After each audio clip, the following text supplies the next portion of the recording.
Number 395, Richard Perry Loving et al., appellants, versus Virginia.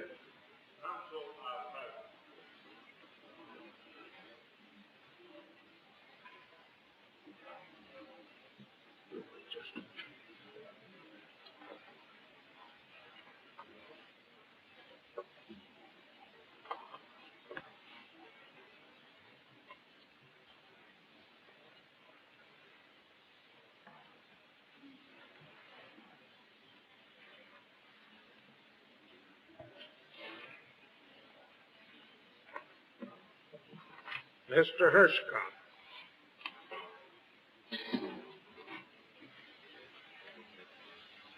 Mr. Chief Justice, may it please the Court, I am Bernard S. Cohen. I would like to move the admission of Mr. Philip J. Hirschkop, pro hoc vice, my co-counsel in this matter. He is a member of the Bar of Virginia.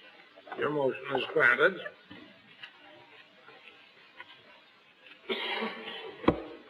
Mr. Hirschkop, you may proceed. Thank you, Your Honor. Mr. Chief Justice, Associate Justice, may it please the Court,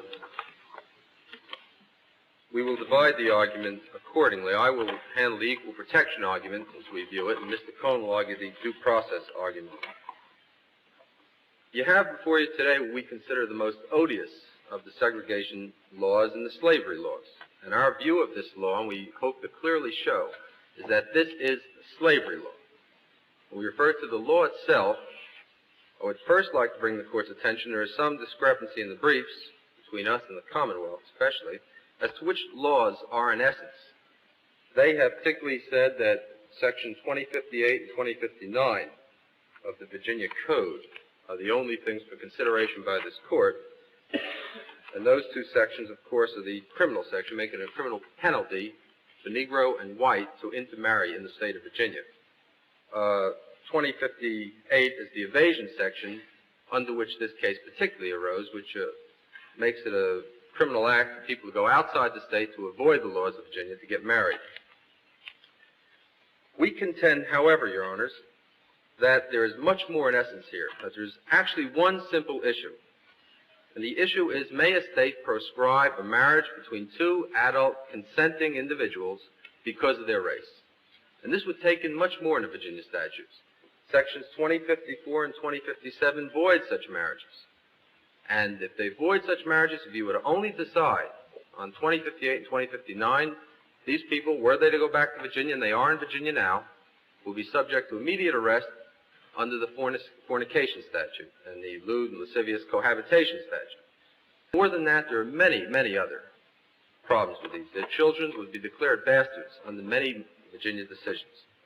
They themselves would lose their rights for insurance, Social Security, for numerous other things to which they're entitled. So we strongly urge the Court, in considering this, to consider this basic question. May the state proscribe a marriage between such individuals because of their race and their race alone? How many states do that? There are 16 states, Your Honors, that have these states presently. Maryland just repealed theirs. These all are southern states with 4 or 5 border southern states, as Oklahoma and Missouri and Delaware. There have been in recent years 2, Oklahoma and Missouri, that have had bills to repeal them, but they did not pass in these states. Now, in dealing with the equal protection argument, we feel that on its face, these laws violate the equal protection of the laws. They violate the 14th Amendment. And in dealing with this, we look at the arguments advanced by the state. And there are basically 2 arguments advanced by the state. On the one hand, they say the 14th Amendment specifically exempted marriage from its limitations. On the other hand, they say if it didn't, that Maynard versus Hill doctrine would apply here, that this is only for the state to legislate upon. In replying to that, we think the health and welfare aspect of it is in essence, and we hope to show the Court, these are not health and welfare laws. These are slavery laws, pure and simple.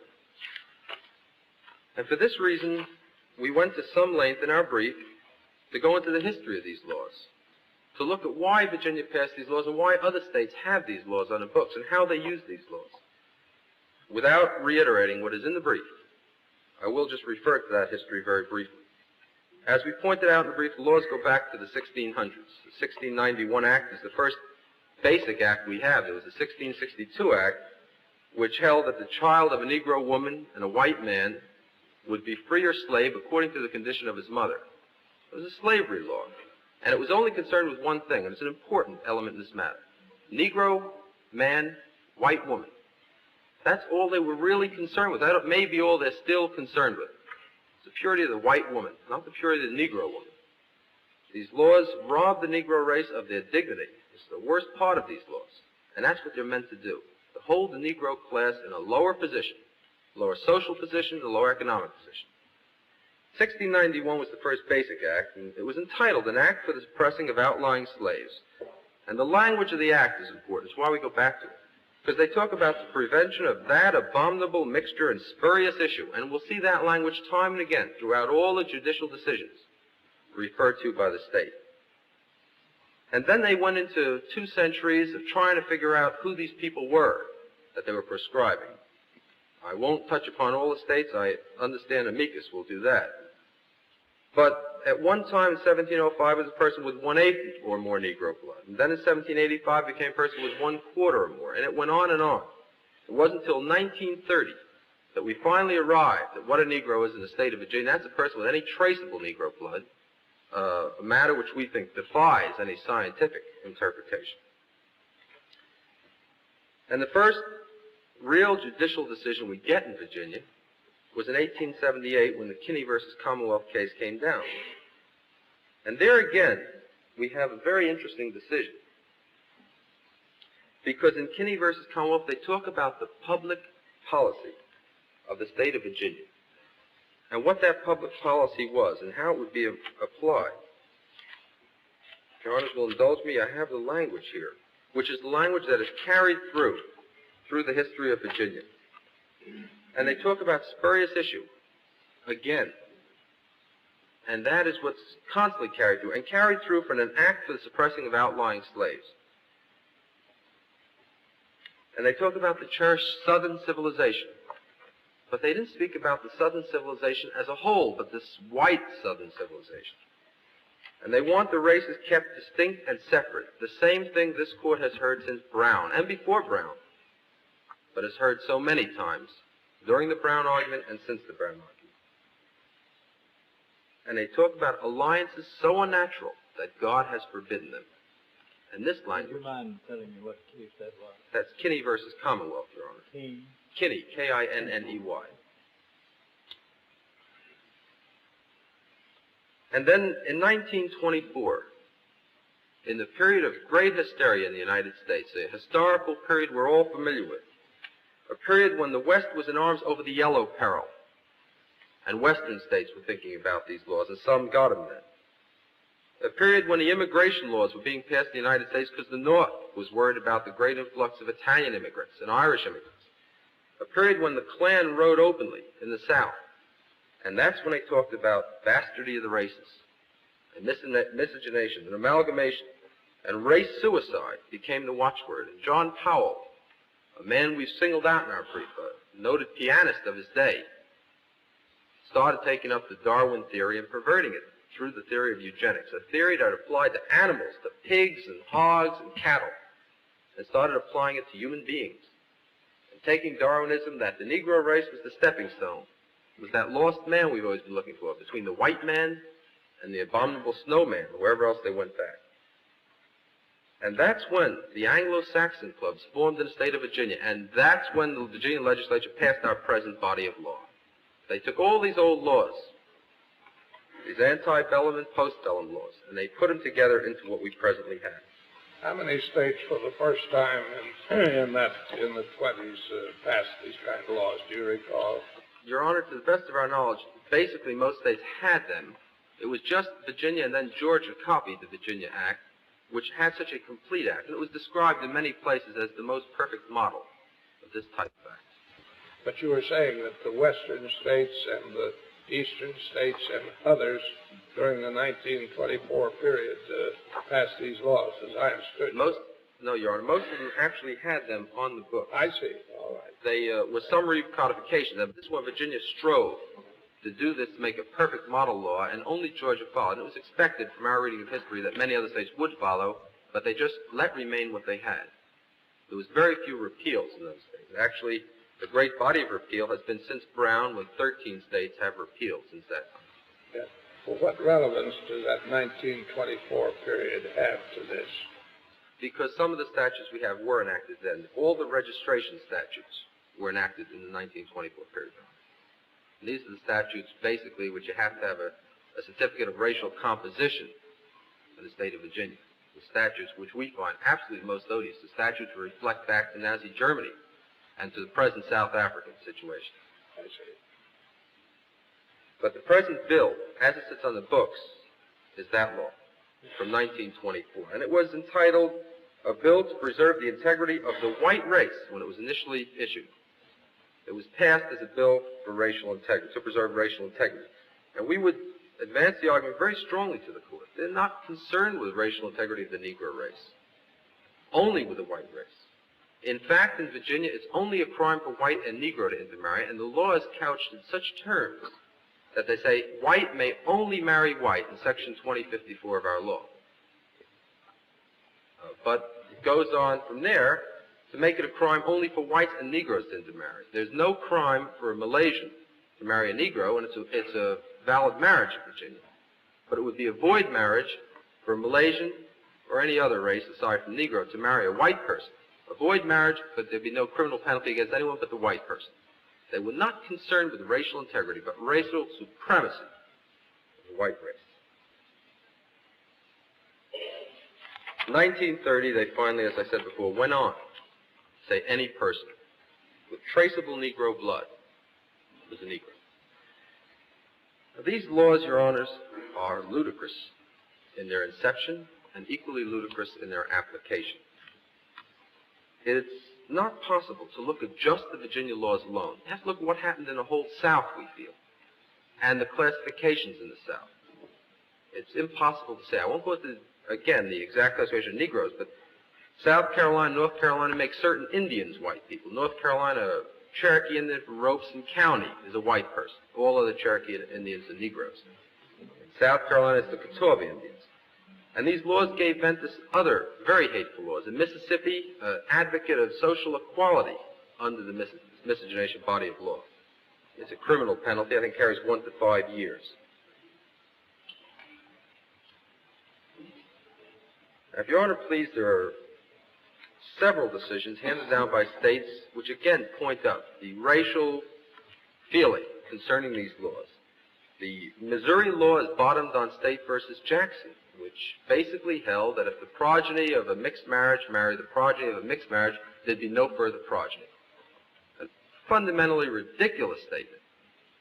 Maybe it wasn't for those men in that day and age, but it certainly is now.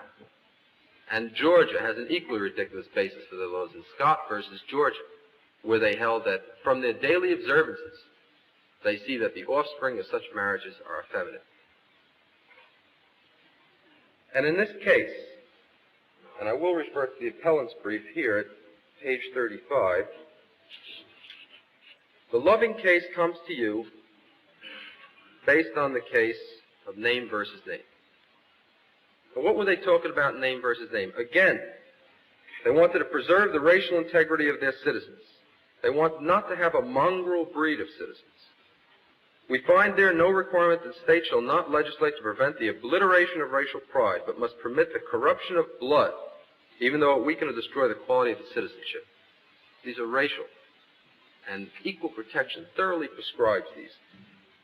In the case before you, the opinion of the lower court, Judge Bazile, and we have it footnoted at page 37 of our brief, where he says, Almighty God created the right races, white, black, yellow, Malay, and red, and he placed them on separate continents. And I needn't read the whole quote, but it's a fundamentally ludicrous quote. And again, that's what they're talking about. We feel the very basic wrong of these statutes is they rob the Negro race of their dignity. And fundamental in the concept of liberty in the 14th Amendment is the dignity of the individual. because without that there is no ordered liberty. We've quoted from numerous authorities, and particularly, not to go to scientific points, but particularly I refer you to the quotes from Gunnar Myrdal, who's made a noted study in recent years of this, and not the old studies that are otherwise quoted. If Your Honor, please, there's one other issue that the state raises that I will touch on briefly, and that's the 14th Amendment issue.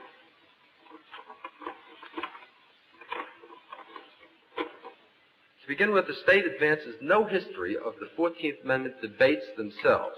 They go to the debates of the 1866 Act and the Freedmen's Bureau bills, which did immediately precede the 14th Amendment. And in their own brief, they have an excellent cite that the 14th Amendment was in part designed to provide a firm constitutional basis for the Civil Rights Act. We would advance that the in part is the answer. The 14th Amendment, even if you read in the history of the 1866 Act, is much broader in scope. Its language is much broader in scope. The language of liberty, due process, is much broader than the rights, privileges, and immunities that were put into the 1866 Legislative Act. It was more than an effort to put these laws beyond the grasp of a further Congress. It was a greater protection. And, Your Honor, please, even if you want to take the history of the Civil Rights Bill of 1866,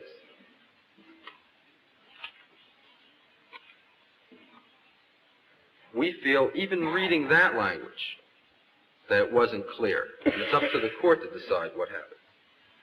Many legislators felt it would prescribe, that the Civil Rights Act itself would prescribe these type of laws in the states.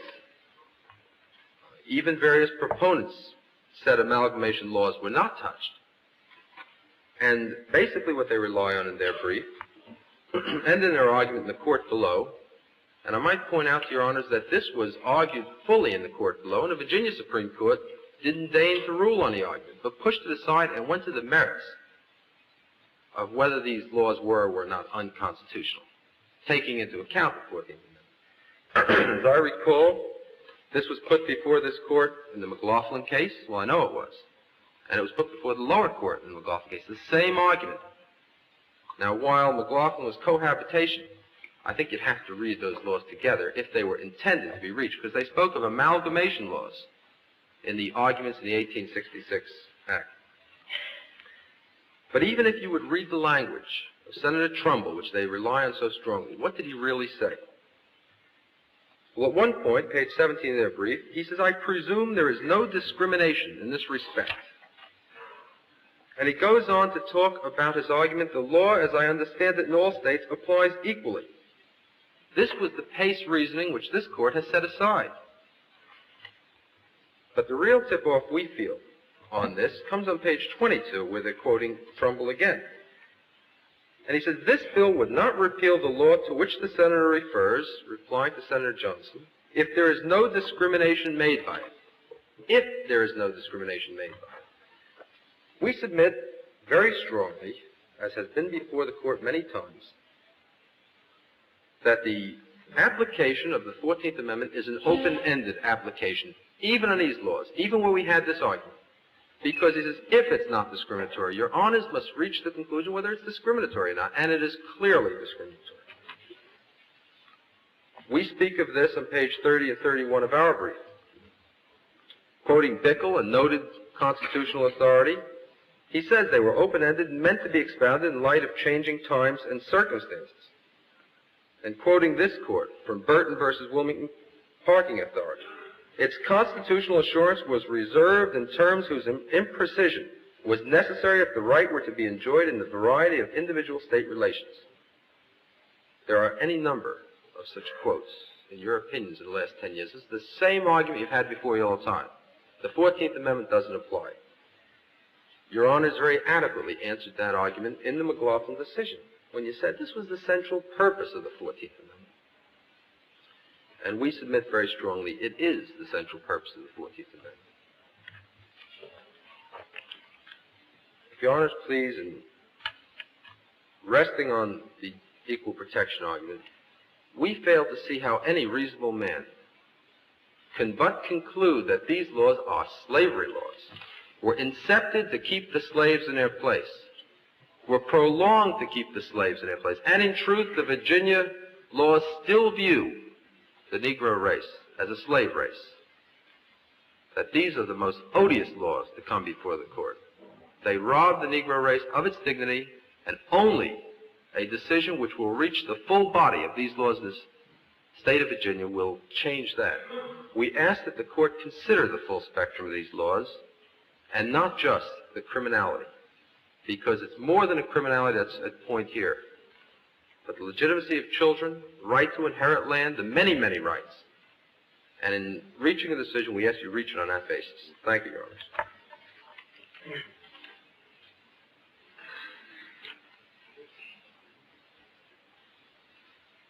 Mr. Cohen. Mr. Chief Justice, may it please the court.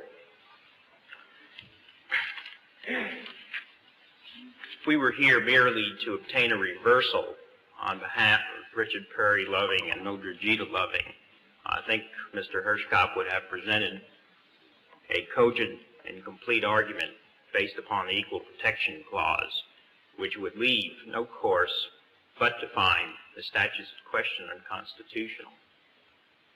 However, while there is no doubt in our minds that these statutes are unconstitutional and have run afoul of the Equal Protection Clause of the 14th Amendment, we urge with equal strength that the statutes also run afoul of the Due Process Clause of the 14th Amendment. Now, whether one articulates in terms of the right to be free from racial discrimination as being due process under the 14th Amendment, or whether one talks of the right to be free from infringement of basic values implicit in ordered liberty, as Justice Harlan has said in the Griswold case citing Palco versus Connecticut, or if we talk about the right to be free from arbitrary and capricious denials of 14th Amendment liberty, as Mr. Justice White has said in the concurring opinion in Griswold, or if we urge upon this court to say, as it has said before in Meyer versus Nebraska and Skinner versus Oklahoma, that marriage is a fundamental right or liberty, and whether we go further and urge that the courts say that this is a fundamental right or liberty retained by the people within the meaning of the Ninth Amendment and within the meaning of liberty in the Due Process Clause of the 14th Amendment. Well, surely there's some limit on that. I suppose you would agree that a state could forbid a marriage between a brother and a sister, wouldn't you? We have conceded that the state may properly regulate marriages and may regulate divorces, and indeed they have done so, and this court has upheld certain regulations. I don't know whether the issue of consanguinity or affinity has ever been here, but certainly the one that comes to mind first would be the Reynolds case and the polygamy matter, and we have no trouble distinguishing those, and I don't think the court will either. There was no race question involved. No, but you're not now arguing about any race question. You're arguing complete freedom to contract, aren't you, under the Due Process Clause? Well, I have stated that the Due Process Clause has been subject to many articulations, and what I was going to go on to say was that all of these articulations can find some application in this particular case. If you ask me for the strength of the argument of the 14th Amendment Due Process Clause is applied to this case, I urge most strongly that it be on the basis that the 14th Amendment is an amendment to protect against racial discrimination. However, I do not think that the other arguments are completely invalid. I don't even know if the court ever has to reach them. But one can still argue that there is liberty and a right to marry, as this court has said in Meyer and Skinner, and that in no way detracts from our argument that the state cannot infringe upon the right of Richard and Mildred Loving to marry because of race. These are just not acceptable grounds. We're talking about an arbitrary and capricious ground, and we should have no trouble. Some people might think, with reason, that it's arbitrary and capricious to forbid first cousins to marry each other. State where I used to live does have such a law prohibiting first cousins from marrying each other. Now, because a large body of opinion might think that's arbitrary and capricious, does that mean that the state has no constitutional power to pass such a statute? I believe that we run into another step before we can reach that, Your Honor, and that is the burden of coming forth with the evidence. I think that a state can legislate and can restrict marriage and might even be able to go so far as to restrict marriage between first cousins, as some states have. And I think that if that case were before the court, they would not have the advantage that we have of a presumption being shifted and a burden being shifted to the state to show that they have a reasonable basis for proscribing interracial marriages. However, if we were here on a first cousins case, I think we would have the tougher road to hoe, because we would have to come in and show that the proscription was arbitrary and capricious, was not based upon some reasonable grounds. And that is a difficult thing for an appellant to do. Thankfully, we are not here with that burden. The state is. And we submit that the state cannot overcome that burden. Not only do we submit that they cannot, but for the purposes of this case, we certainly submit they have not. Nowhere in the state's brief, nowhere in the legislative history of the 14th Amendment, nowhere in the legislative history of Virginia's anti-miscegenation statutes is there anything clearer than what Mr. Hirschkop has already elucidated, that these are racial statutes to perpetuate the badges and bonds of slavery. That is not a permissible state action.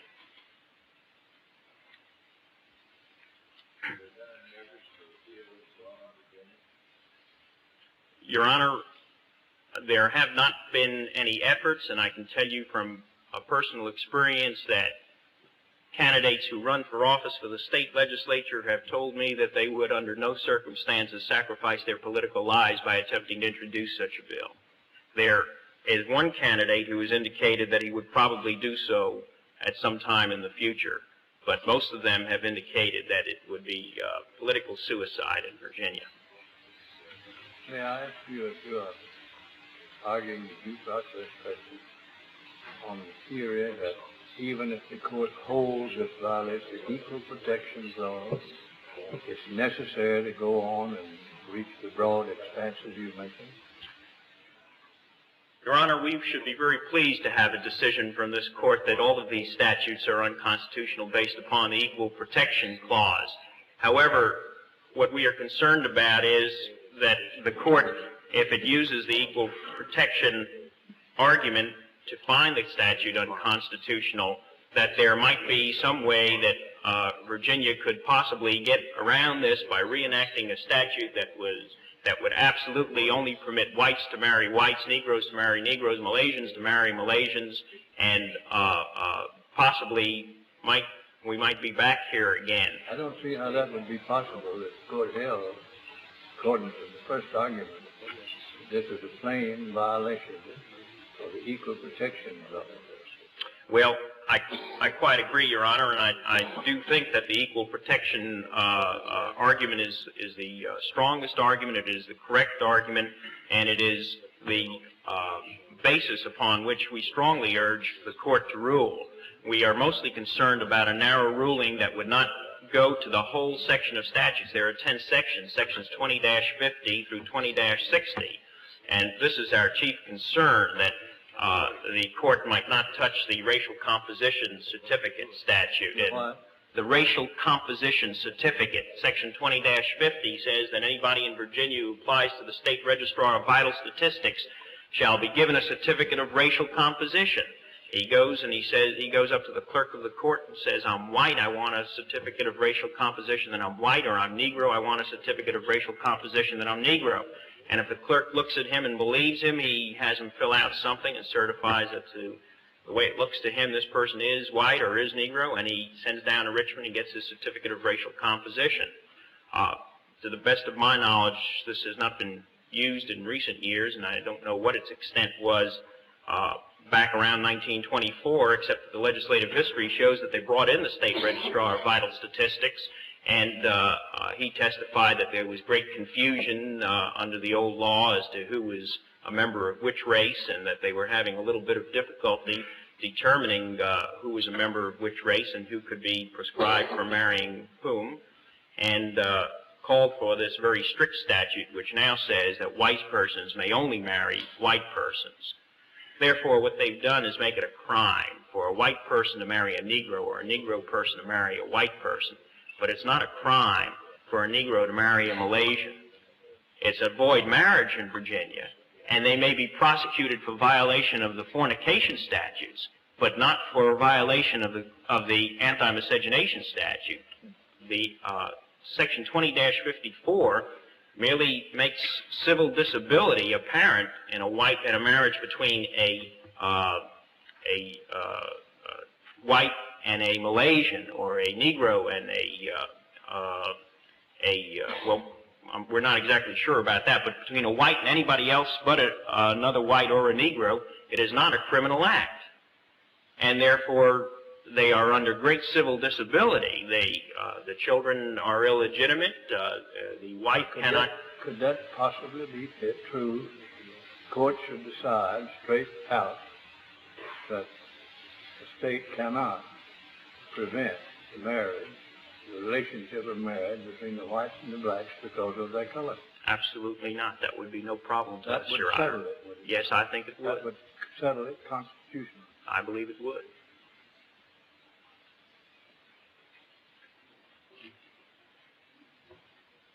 The enormity of the injustices involved under this statute merely serves as indicia of how these civil liabilities amount to a denial of due process to the individuals involved. As I started to say before, no matter how we articulate this, no matter which theory of the due process clause or which emphasis we attach to, no one can articulate it better than Richard Loving when he said to me, "Mr. Cohen, tell the court I love my wife, and it is just unfair that I can't live with her in Virginia." I think this very simple layman has a concept of fundamental fairness and ordered liberty that he can articulate as a bricklayer that we hope this court has set out time and time again in its decisions on the due process clause.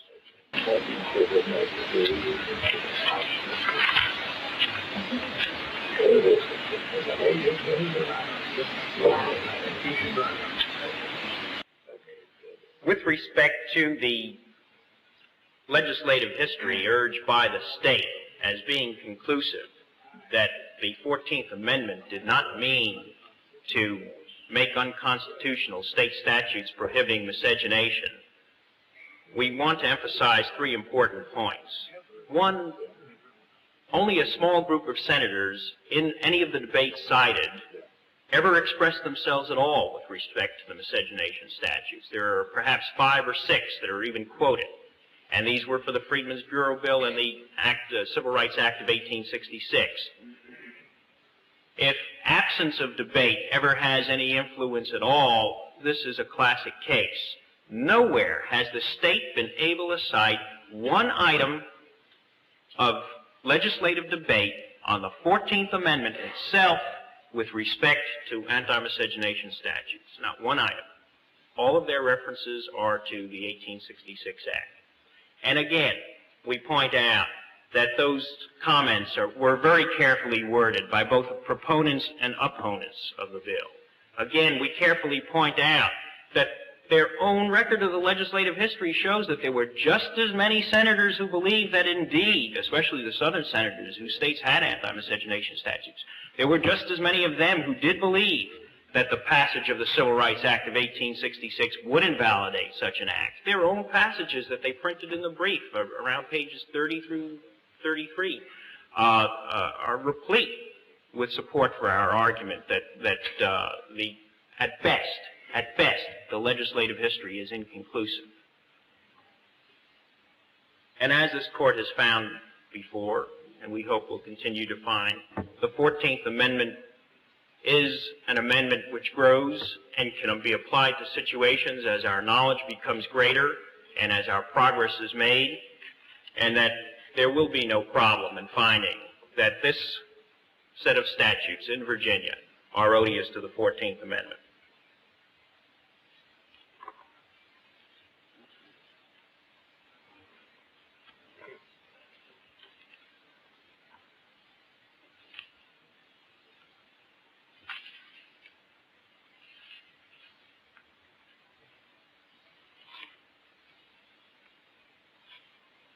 I have been questioned about the right of the state to regulate marriage, and I think that where the court has found that the state could, in fact, regulate marriage within permissible grounds, they have gone on, as they did in the Reynolds case, to find that the people, that there was a danger to the principles on which the government of the people, to a greater or lesser extent, rests. I ask this court if the state is urging here that there is some state principle involved or some principle of the people involved that is a proper principle of theirs. What is it? What is the danger to the state of Virginia of interracial marriage? What is the state of the danger to the people of interracial marriage? This question has been carefully avoided.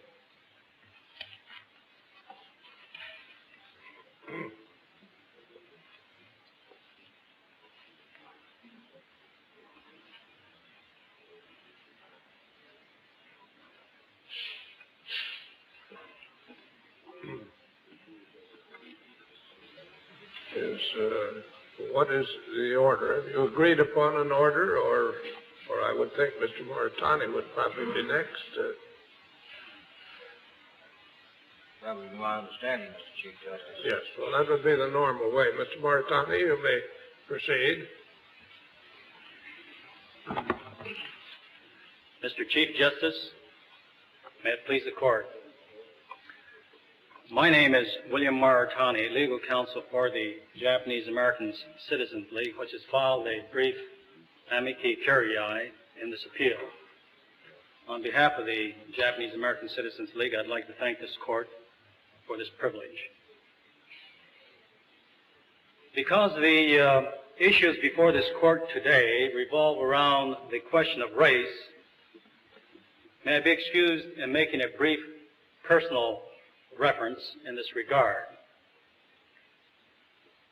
As a Nisei, that is an American born and raised in this country, but whose parents came from Japan, I am, and I say this with some trepidation of being challenged, perhaps among those few in this courtroom, along with a few other Nisei who happen to be here this morning, who can declare with some degree of certainty the verity of his race. That is, if the term race is defined as an endogamous or inbreeding geographic population group, this being the broad definition of convenience utilized by anthropologists. Now, those who would trace their ancestry to the European cultures where, over the centuries, there have been invasions, cross-invasions, population shifts, with the inevitable crossbreeding which follows, and particularly those same Europeans who have been part of the melting pot of America, I suggest would have a most difficult, if not impossible task of establishing what Virginia's anti-miscegenation statutes require, namely, and I quote, proving that, quote, no trace whatever of any blood other than Caucasian. This is what Virginia's statutes would require. Incidentally, this presupposes that the term Caucasian is susceptible of some meaningful definition, a burden, incidentally, which Virginia's laws somehow conveniently overlooks. But then this same infirmity applies to the remaining 15 states which have similar anti-miscegenation laws. Now, while the most sophisticated anthropologists, with all their specialized training and expertise, flatly reject the notion of any pure race, and in this connection, I refer to the UNESCO proposal of Statement on Race, which is attached as Appendix A to the amicus brief, and incidentally also signed by Professor Carlton Cohen, who is very frequently cited by those who would uphold racial differences. Now, notwithstanding the fact that anthropologists flatly reject the concept of any notion of a pure race, under Section 2053 of Virginia's laws, the clerk or the deputy clerk is endowed with the power to determine whether an applicant for a marriage license is, quote, of pure white race. The clerk or his deputy. Moreover, the Commonwealth of Virginia would have laymen, that is, clerks, judges, and juries, take vague and standardless terms such as colored person, white person, Caucasian, and apply them to specific situations, coupled with the power in these laymen to invoke civil and criminal sanctions where, in their view and interpretation of these terms, the laws of Virginia have been violated. I believe no citation is required to state or to conclude that this is vagueness in its grossest sense.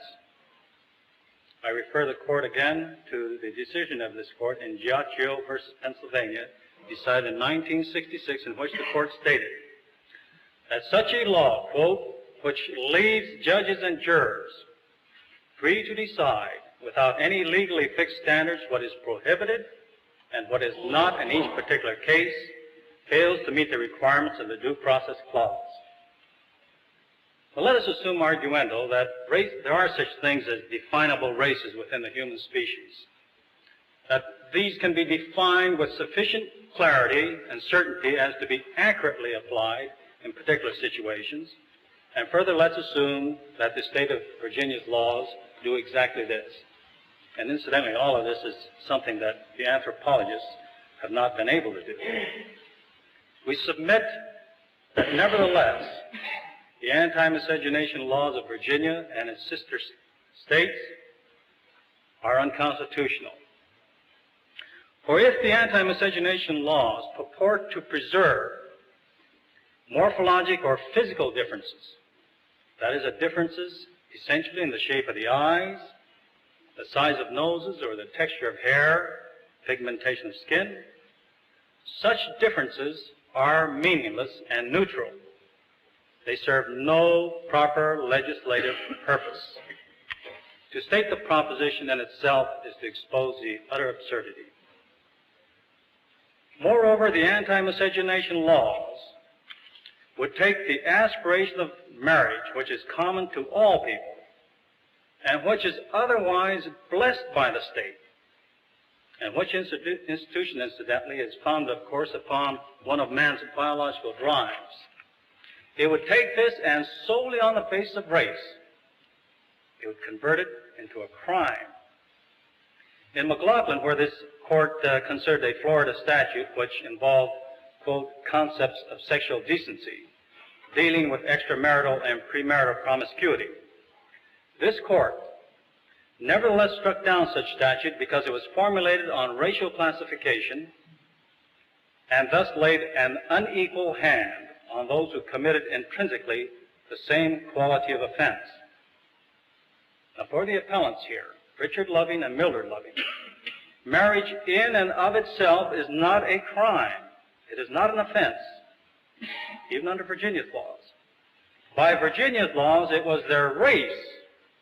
It was their race which made it an offense.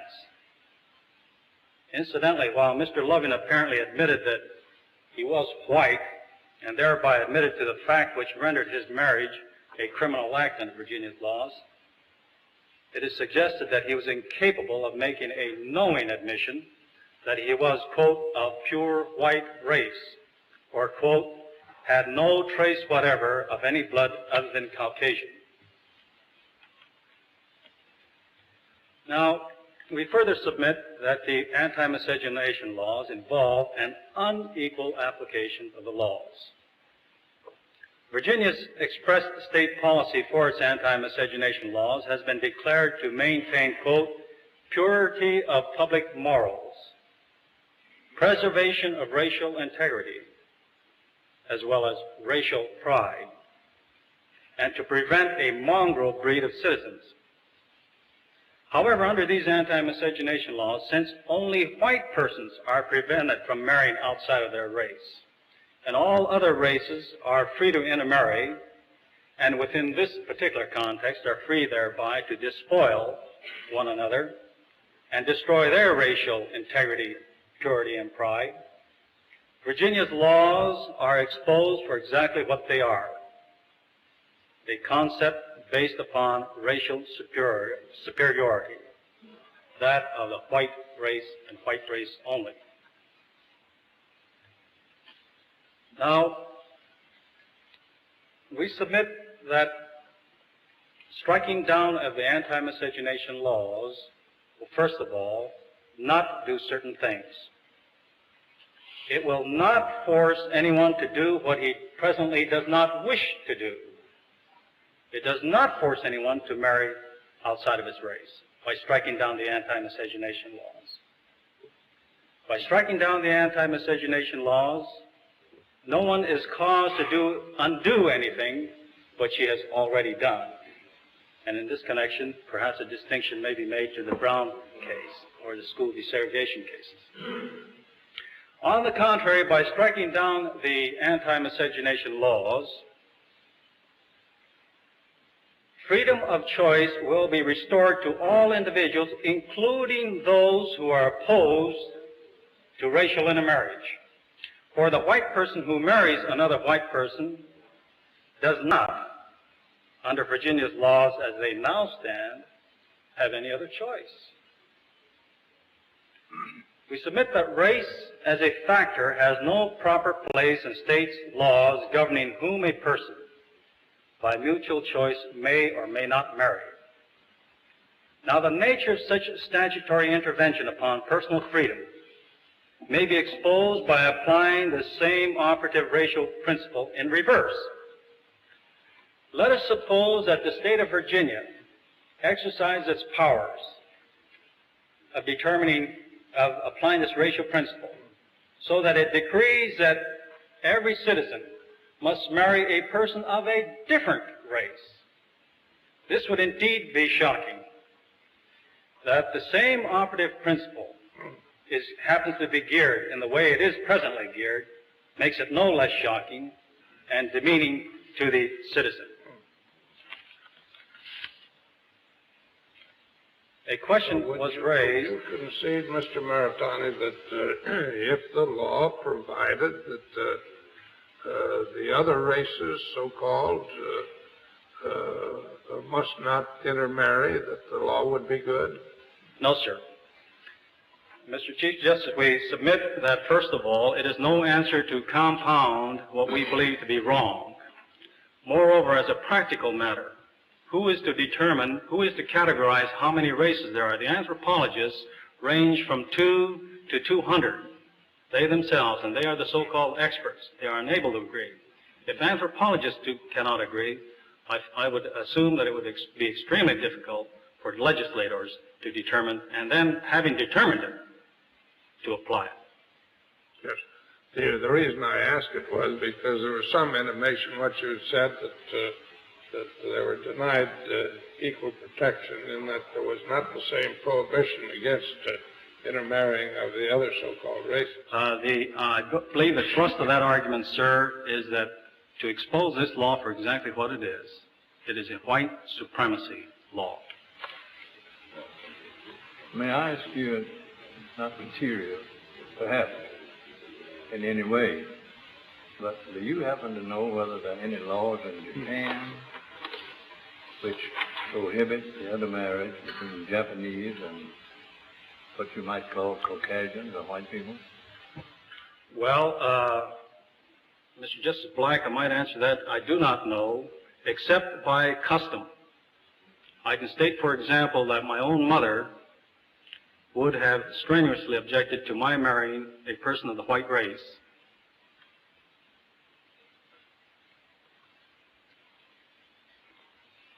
Now, Mr. Justice Potter, I believe, raised the question as to whether or not the state properly has a function to play in the area of control of marriage.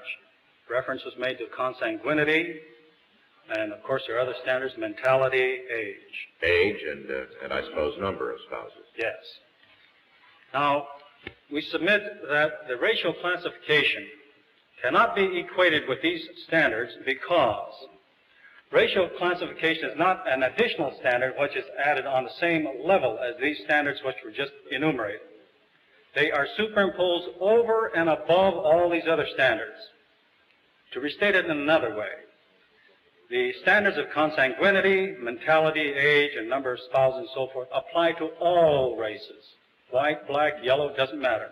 To all races, without any distinction. But now the racial factor is superimposed over and above this, and therefore is not on the same level. It is something different. It is something additional and over and above and on a different level. Thank you. Mr. McIlwaine. Mr. Chief Justice, may it please the Court, as an Assistant Attorney General of the Commonwealth of Virginia, I appear as one of counsel for the Appellee in support of the judgment of the Supreme Court of Appeals of our state affirming the constitutional validity of the two statutes which are involved in this case. In view of what has been said before, it may not be inappropriate at this point to emphasize that there are only two statutes before this Court for consideration, Section 20-58 and 20-59 of the Virginia Code. These statutes, in their combined effect, prohibit white people from marrying colored people and colored people from marrying white people under the same penal sanction and forbid citizens of Virginia of either race from leaving the state with the intent and purpose of evading this law. No other statutes are involved in this case. No attempt has been made by any Virginia official to apply any other statute to the marital relationship before this Court. The decision of the Supreme Court of Appeals of Virginia can be read from beginning to end without finding any other statute mentioned in it, except 20-58 and 20-59, with the exception of that one provision which relates to the power of a court to suspend the execution of sentence, upon which ground the Supreme Court of Appeals of Virginia referred this case back to the lower court to have a new condition of suspension imposed. With that exception, only two provisions of the Virginia Code are mentioned.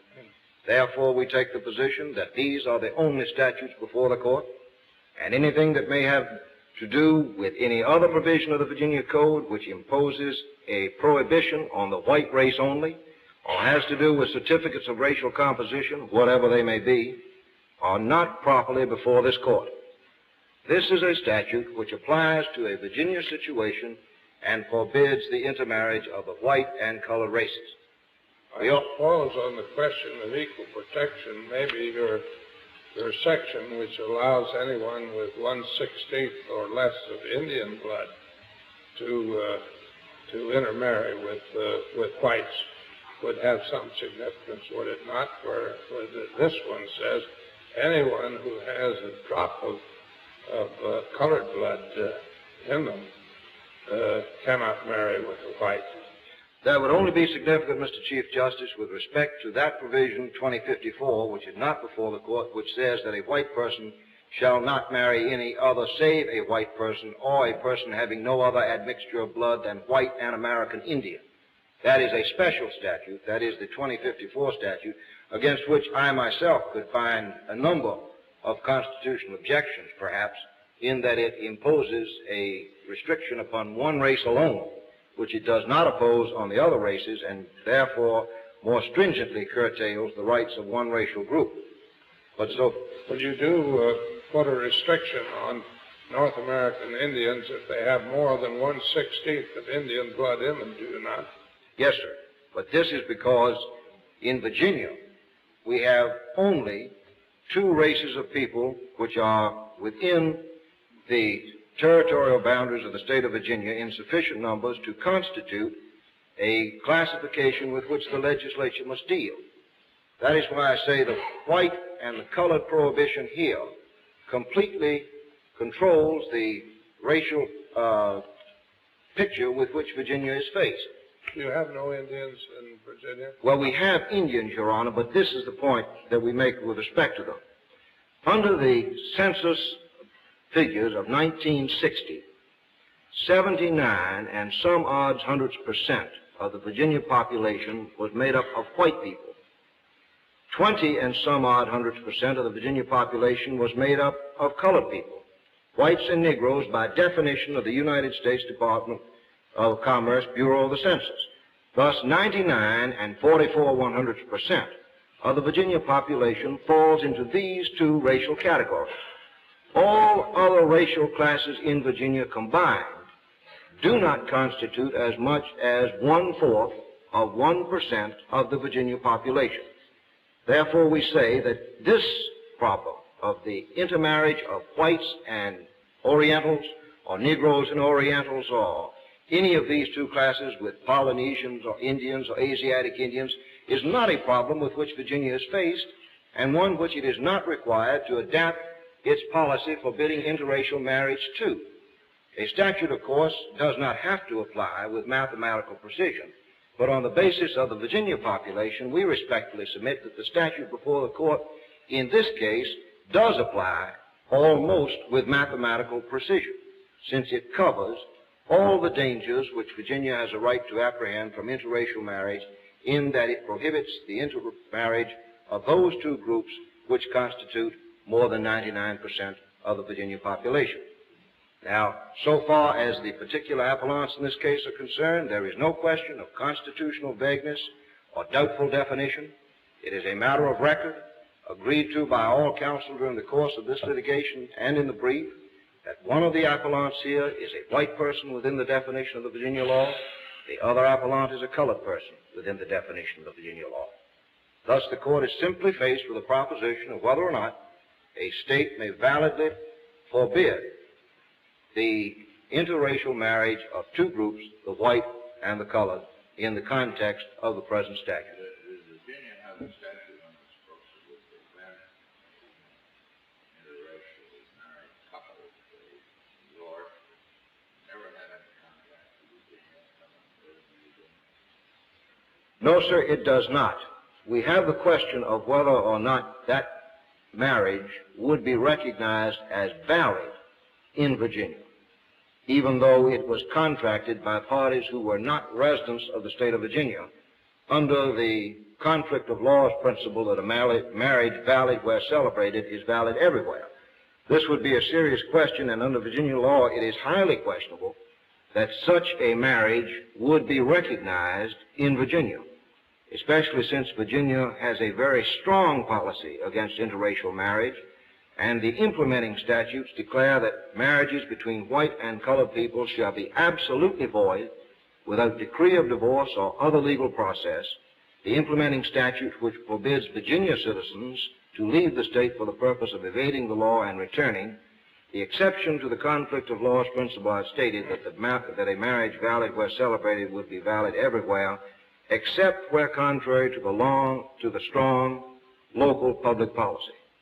The Virginia statute here involved does express a strong local public policy against the intermarriage of white and colored people. Now, with respect to any other interracial marriage, the policy of the Virginia statutes here involved does not express any sentiment at all. And we do not have any decision of the Virginia Supreme Court, Mr. Justice Harlan, which would shed light on that proposition so far as other races are concerned.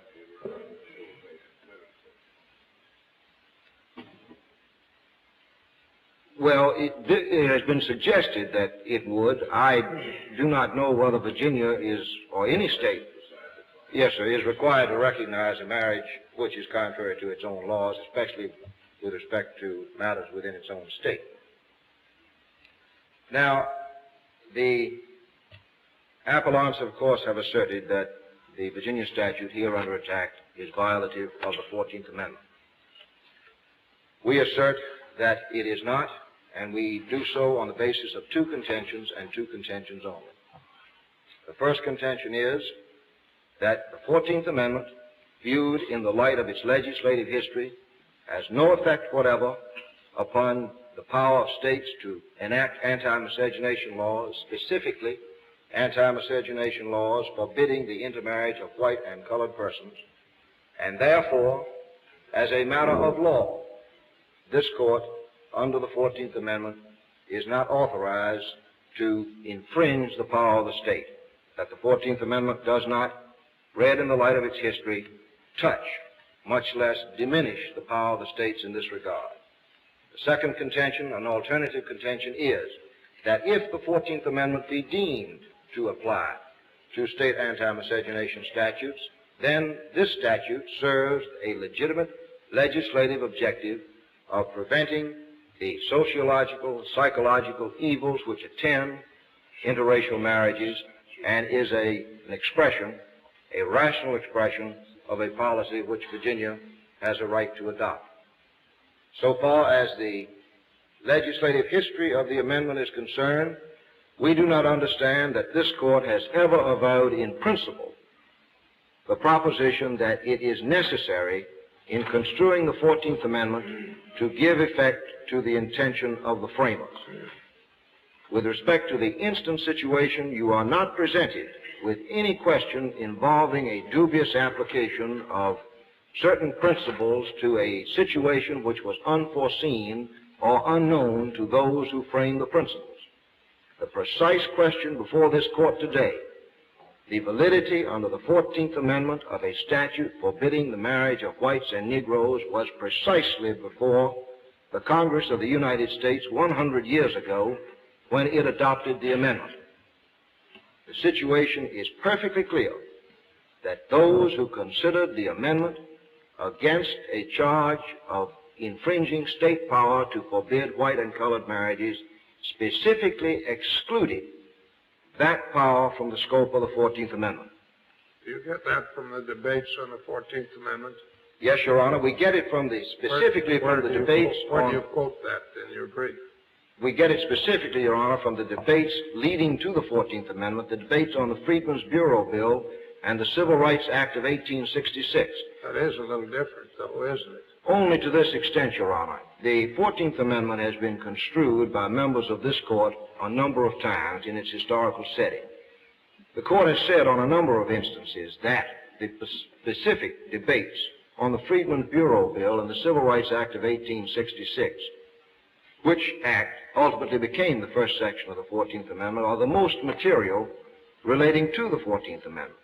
Now, in this situation, by the time the Freedmen's Bureau Bill and the Civil Rights Act of 1866 had been debated and passed, the issue of whether or not the 14th Civil Rights Act of 1866 would infringe the power of the states to pass anti-miscegenation statutes was so completely settled that when the 14th Amendment resolution was brought on, the question was no longer considered to be an open one. It is said in our brief and pointed out by our adversaries that we take the position that the 14th Amendment was designed in part to place the Civil Rights Act of 1866 in the Constitution and beyond the reach of shifting congressional majorities. We say in part only because, as Mr. Justice Black has pointed out in his dissent in the Adamson case, there were a number of reasons why people thought the first section of the 14th Amendment was included. Some people thought that the Civil Rights Act of 1866 was absolutely unconstitutional and that it was necessary to pass an amendment to validate it. Others thought that the act was perfectly constitutional, but that it could be repealed and that it was necessary to place it in the Constitution to keep it from being repealed. Still others thought that the first section of the 14th Amendment was nothing but the Civil Rights Bill of 1866 in another shape.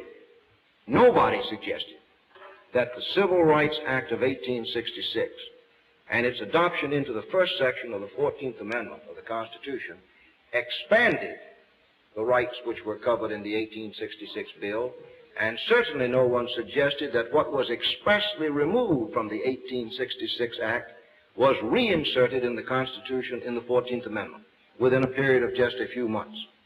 Now, the debates on the Civil Rights Act of 1866 clearly show that the proponents, those who had the bill in charge, those who were instrumental in passing the first section of the 14th Amendment, clearly, in answer to questions put by their adversaries, stated in no uncertain terms that the bill had no application to the state's power to forbid marriages between white and colored persons, not simply amalgamation, but specifically between white and colored persons.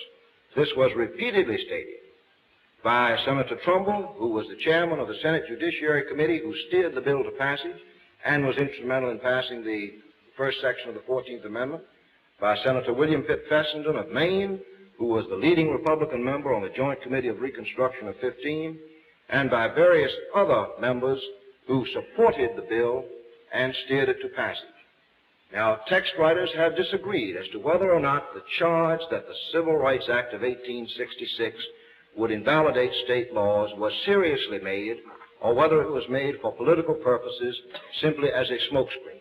Regardless of the purpose for which it was made, the historical fact remains that the challenge was put by those who disagreed with the Civil Rights Act of 1866, that it would affect the power of the states to pass anti-miscegenation statutes, and the proponents and the managers who had the bill in charge absolutely denied that it would have any such effect.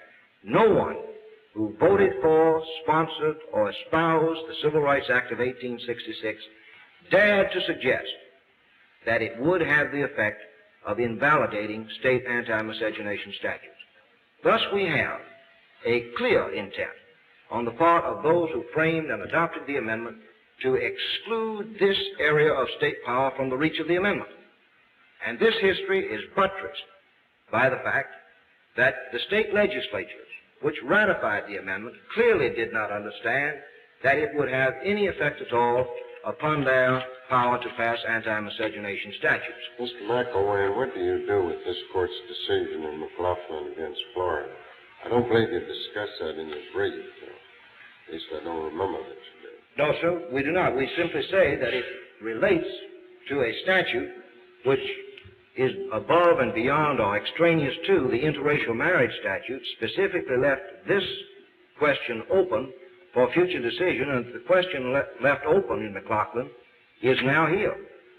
I understand that, but your adversaries get a great deal of comfort out of McLaughlin in theory and principle, and with respect to the specific points you've been making here. I do not think they take any comfort from McLaughlin with respect to the legislative history of the 14th Amendment, Your Honor. They take comfort, of course, from the dicta of Mr. Justice Stewart that it is impossible for a state under the 14th Amendment to make the criminal act turn upon the color of the skin of the individual. And if that dicta, of course, stands unchallenged, they have reason to take comfort from it in this case. But it has nothing to do with the legislative history of the 14th Amendment, nor do I understand it in McLaughlin, that the court considered this point. Well, I think two, the definition of equal protection given in the case with curiae. I think it's too narrow simply because the statute in that case, the statute in this case, does apply equally to the white spouse, black spouse, and that doesn't have to be equal protection. Yes, sir, but we do not put forward the proposition that the Pace case does justify this statute. I mean, so if they want to take comfort in that, they may be our guest. We simply say that the power of the state to forbid interracial marriages, if we get beyond the 14th Amendment, can be justified on other grounds. This is outside the purview of the jurisdiction of this court, given to the legislative history. That is our basic position, yes, Your Honor. But McLaughlin could not have been decided. Perhaps McLaughlin could not have been decided as it was if the court had accepted that premise. The legislative history? Well, I don't know that the legislative history would support the proposition with respect to statutes on lewd and lascivious cohabitation and so forth. My legislative history, or the legislative history which we have set out, specifically relates to interracial marriage. The legislative history is raised.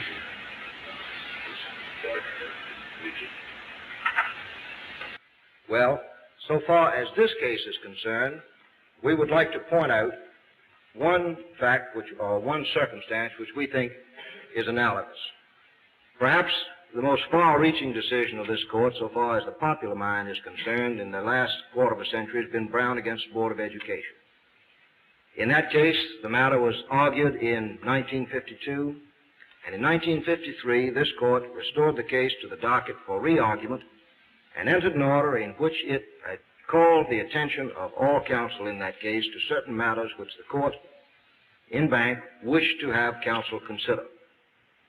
The first of these questions was, and I am quoting now from the court's order, what evidence is there that the Congress which submitted and the state legislatures and conventions which ratified the 14th Amendment contemplated or did not contemplate, understood or did not understand that it would abolish segregation in public schools? Now, of course, it cannot be, no presumption can be indulged that that question was put to the eminent counsel in that case simply as an academic exercise. The matter was material to this court to determine what the evidence was with respect to the intention of those who adopted the 14th Amendment and the legislatures which ratified it. It was material to the proper disposition of that case. And in response to that question, on behalf of South Carolina, Mr. John W. Davis filed a brief in excess of 150 pages. And on behalf of the Commonwealth of Virginia, the former Attorney General of Virginia and private counsel filed another brief in excess of 150 pages on that point. The current Solicitor General of the United States, on behalf of the National Association for the Advancement of Colored People, Mr. Thurgood Marshall, also filed a brief of a similar length in which both sides of this question was presented to this court. In view of the conflict which the court found there to result, the court said that the legislative history on this point was unclear. Now, that proposition cannot arise in this case because the legislative history on this point is all one way. No one has been found who has analyzed this problem, who has suggested that it was the intention of the framers of the 14th Amendment or the understanding of the legislatures which ratified it that the 14th Amendment affected to any degree the power of the states to forbid the intermarriage of white and colored citizens. For the people who spoke to the question for suggesting that the language of the statutes they were then debating did not cover interracial marriage. For the proponents in saying that it did not cover, the basis placed were two. One, that if the statute equally forbade the white race to marry the colored race and the colored race to marry the white race, then, in the opinion of the framers, that was not a violation of equal protection or due process. In other words, the classification itself was not a violation. The second was that historically the regulation of the marital relationship was within the states and that there was no intent on the 14th Amendment to have any effect at all upon the state's power over marriage. These are the two bases. So whether you're arguing that whether or not that first reason hasn't stood up in terms of 14th Amendment adjudication. It has no effect on the intention of the framers, the fact that it has not even if they were wrong, even if they intended to exclude it for the wrong reason, they nevertheless intended to exclude it. That's correct, Your Honor. How can a subsequent difference in approach of this court after the framers of the 14th Amendment are dead and buried possibly have any effect upon what they intended when they wrote this language? Now, under this, the language which they used in saying that it had no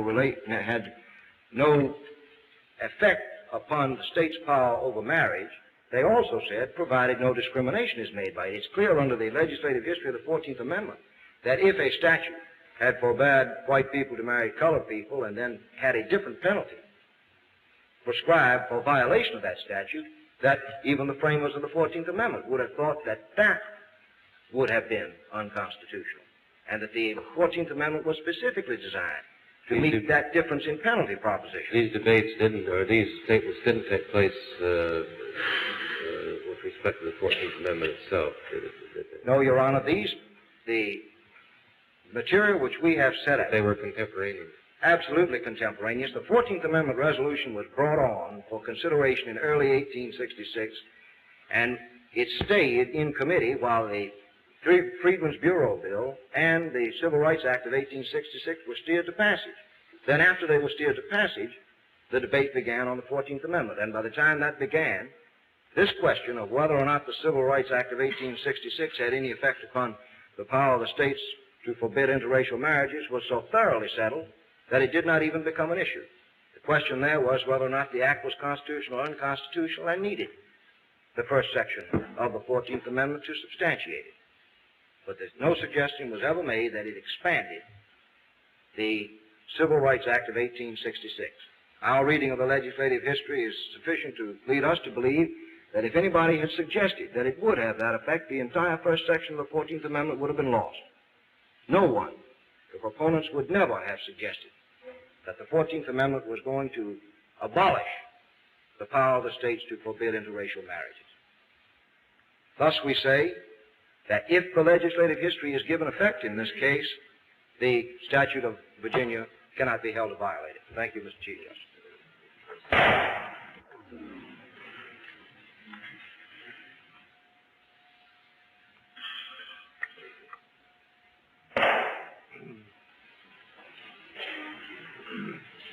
McIlwaine, Mr. Chief Justice, may it please the court, we would sum up the argument which we have made on behalf of the legislative history of the 14th Amendment by referring to a statement of Mr. Justice Black in his dissenting opinion in the recent case of South Carolina against Katzenbach. Two sentences which read as follows: I see no reason to read into the Constitution meanings it did not have when it was adopted and which have not been put into it since.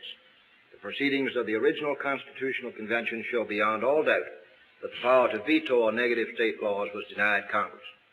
We respectfully assert that there is no propriety in this court's reading into the Constitution meanings it did not have when it was adopted, or expanding the reach of the Constitution to embrace a subject which was specifically excluded by the framers.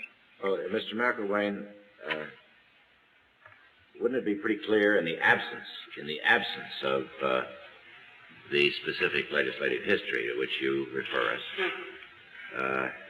if there just were no history, wouldn't it be pretty clear that the very purpose of the Equal Protection Clause of the 14th Amendment was to provide that every state had to treat Negro citizens the same as white citizens, so far as their laws go? Isn't that what the Equal Protection Clause means? Yes, sir, I think it does. I think that's reinforced by the legislative history, and I don't know exactly how to consider the question aside from the legislative history, but that is clearly indicated in the legislative history itself. That was the very purpose of the Equal Protection Clause, coming as it did in the wake of the Civil War. That is correct. But it is clear that the framers understood that in their intention, a law which equally forbade the members of one race to marry the members of another race with the same penal sanction on both did treat the individuals of both races equally. Turning then to our alternative argument, which we say can only be reached if the legislative history of the 14th Amendment is ignored and the 14th Amendment is deemed to reach the state power to enact laws relating to the marriage relationship, we say that the prevention of interracial marriage is a legitimate exercise of the state power, that there is a rational classification, certainly so far as the Virginia population is concerned, for preventing marriages between white and colored people who make up almost the entirety of the state's population, and that this is supported by the prevailing climate of scientific opinion. We take the position that while there is evidence on both sides of this question, when such a situation exists, it is for the legislature to draw its conclusions and that these conclusions are entitled to weight, and unless it can be clearly said that there is no debatable question that a statute of this type cannot be declared unconstitutional. We start with the proposition on this connection that it is the family which constitutes the structural element of society, and that marriage is the legal basis upon which families are formed. Consequently, this court has held in numerous decisions over the years that society is structured on the institution of marriage, that it has more to do with the welfare and civilizations of a people than any other institutions, and that out of the fruits of marriage spring relationships and responsibilities with which the state is necessarily required to deal. Text writers and judicial writers agree that the state has a natural, direct, and vital interest in maximizing the number of successful marriages which lead to stable homes and families, and in minimizing those which do not. It is clear from the most recent available evidence on the psychosociological aspect of this question that intermarried families are subjected to much greater pressures and problems than are those of the intramarried, and that the state's prohibition of interracial marriage for this reason stands on the same footing as the prohibition of polygamous marriage or incestuous marriage, or the proscription of minimum ages at which people may marry, and the prevention of the marriage of people who are mentally incompetent. There are people who have the same feeling about interreligious marriages, but because that may be true, would you think that the state could prohibit people from having interreligious marriages? I think that the evidence in support of the prohibition of interracial marriages is stronger than that for the prohibition of interreligious marriages. But I think that the... How can you say that? Well, we say that principally... Because you believe that? No, sir, we say it principally on the basis of the authority which we have cited in our brief, particularly this one volume, which we have cited from copiously in our brief, which is... Who wrote that? This is a book by Dr. Albert I. Gordon, Your Honor, which is characterized as the definitive book on intermarriage and as the most careful, up-to-date, methodologically sound study of intermarriage in North America that exists. It is entitled Intermarriage, Interfaith, Interracial, Interethnic. Now, our proposition on the psychosociological aspects of this question is bottomed almost exclusively on this particular volume.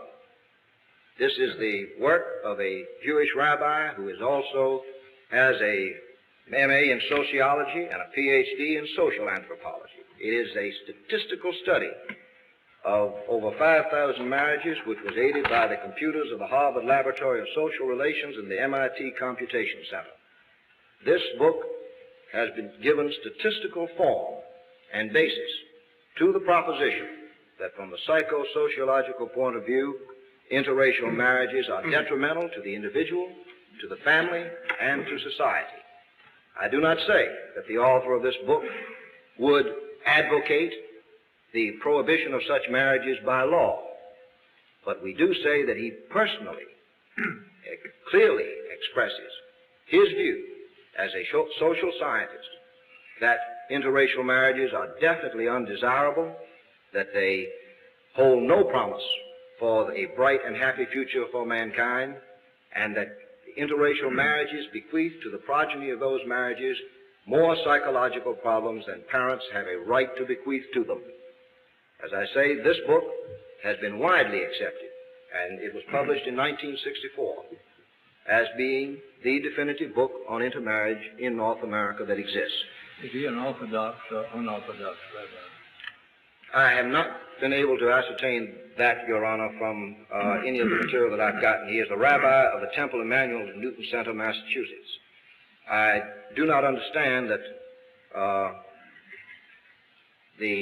certainly the religious view of the Orthodox or the conservative or the Reformed Jewish faith disagree necessarily on this particular proposition, but I cannot say whether Dr. Gordon is an Orthodox or a Reformed Jewish rabbi. I am more interested, of course, in his credentials as a scientist for this purpose, as a doctor of social anthropology and as a sociologist, then of course I am in his religious affiliation.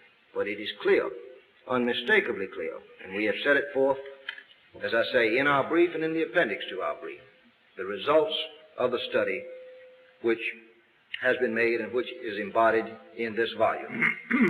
As I say, it was published in 1964, and some of the statements which are made in it, based upon the statistically demonstrably greater ratio of divorce, annulment in intermarried couples than in intramarried couples.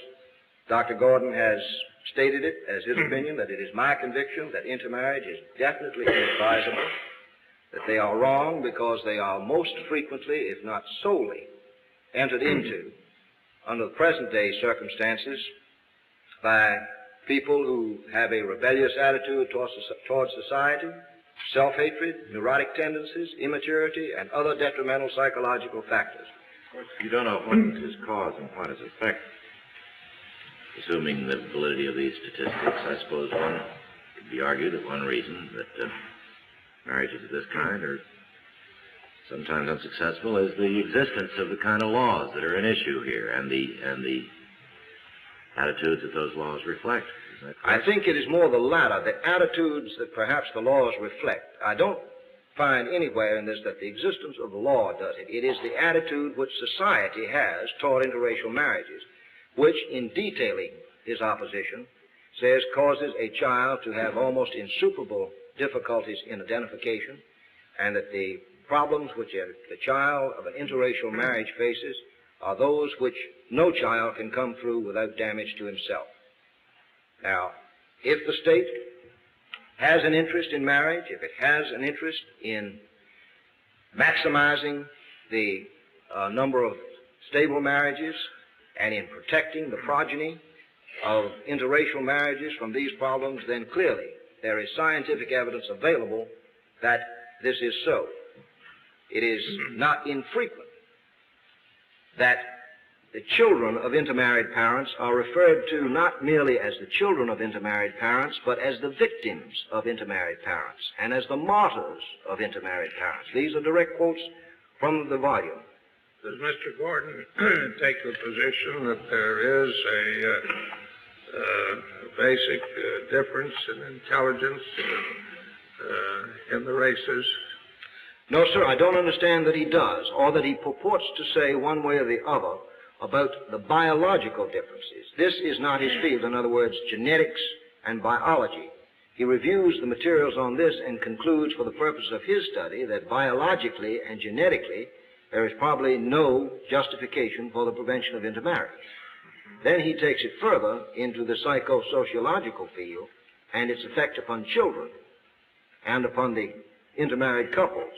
And this is what his views are based upon. I was wondering what you thought of the findings of this great committee of UNESCO, where about 20 of the greatest anthropologists in the world joined unanimously in making some very cogent findings on the races. Do you agree with that? Or is your position consistent with what is said by this group? No, sir, we take two positions with respect to that. One is that the evidence there is negative. They take the position that there is no reliable evidence that there is any harmful consequences of intermarriage. They do not say that the evidence shows conclusively that there are none. Their position in the UNESCO statement is that there is no evidence that there is any harmful effect. That's the first position, that it is negative on this point. The second position is set out in Appendix C of our brief, in which the next year, after the publication of the UNESCO statement, UNESCO also published another book entitled The Race Concepts, Results of an Inquiry, in which it set forth the criticisms that had been leveled at that statement by equally eminent anthropologists and biologists with respect to it. And we have on page 12 through 22 of the appendix to our brief, published, extracted from the second UNESCO publication, a symposium of the critiques leveled at the UNESCO statement, as well as other scientists who agreed with the UNESCO statement. So we say that the UNESCO statement is by no means definitive, and it is not a statement which is at all joined in by the scientific community, especially on that point. I hardly think that the whole scientific community would agree with Mr. Gordon either, would they? I dare say they would not, Your Honor, but I do not find that on the psychosociological aspects there is any disagreement with this work. No one has challenged the statistics in this work, and it has been widely received, as we have set forth in our brief, as putting statistical form on an embarrassing gap in the literature of the social sciences. And it has been, as I say, received by not only by scientists, but by religious individuals as well. It seemed to me that the last paragraph of UNESCO's report is rather definite. It isn't general in any sense. It said the biological data given above stand in open contradiction to the tenets of racism. Racist theories can in no way pretend to have any scientific foundation, and the anthropologists should endeavor to prevent the results of their researches from being used in such a biased way that they would serve non-scientific ends. That's a rather definite finding, yes, sir. to me. But there is equally, in the second publication of UNESCO, there is equally stringent criticism of that statement as being an attempt to close a system of knowledge and to state that there is no scientific evidence the other way, when that is simply not the case. And this material, which we've set forth in our brief, is from the second UNESCO statement. In other words, UNESCO itself realized that its first publication elicited such criticism that it felt bound to put this criticism, as well as other supplementing the UNESCO statement, in a second publication, which shows that there is by no means unanimity of agreement on this point. And we have pointed out in further appendices to our brief, the 1964, the UNESCO statement, of course, was 1951-52. We have pointed out the recent statements of Professor Engel, professor of physiology at Chicago University, in which he cautions against interracial marriages on the ground, not of any specific finding of his own, but on the grounds that there has not been sufficient scientific investigation of this matter for a physiologist, at least, to determine the true effects, physiologically speaking, of interracial marriage, and cautions against it. And it is perfectly clear that the libraries are filled with treatises and research studies of a cautionary nature which advise against it on a biological and genetic point of view. A number of these were cited in Perez against Sharp in the dissenting opinion, and we have updated them by the citation of additional authorities, most of which were published in the last 5 years, which updates that study. Perhaps I can summarize this. I guess you would agree, wouldn't you, that we can't settle that controversy? I would, Your Honor. I have stated clearly in the brief that for the court to undertake to enter this controversy, the court would find itself mired in a Sabonian bog of conflicting scientific opinions, which I assure the court is sufficiently broad, sufficiently fluid, and sufficiently deep to swallow up the entire federal judiciary. If you read one volume on this point, you find 20 additional authorities cited in that one volume which you haven't read. By the time you read 6 articles on this point, you've got a bibliography of 150 books, all on the same subject, pro and con. May I ask you this question? Aside from all questions of genetics, psychology, psychiatry, sociology, and everything else, aside from all that, forget it for the moment.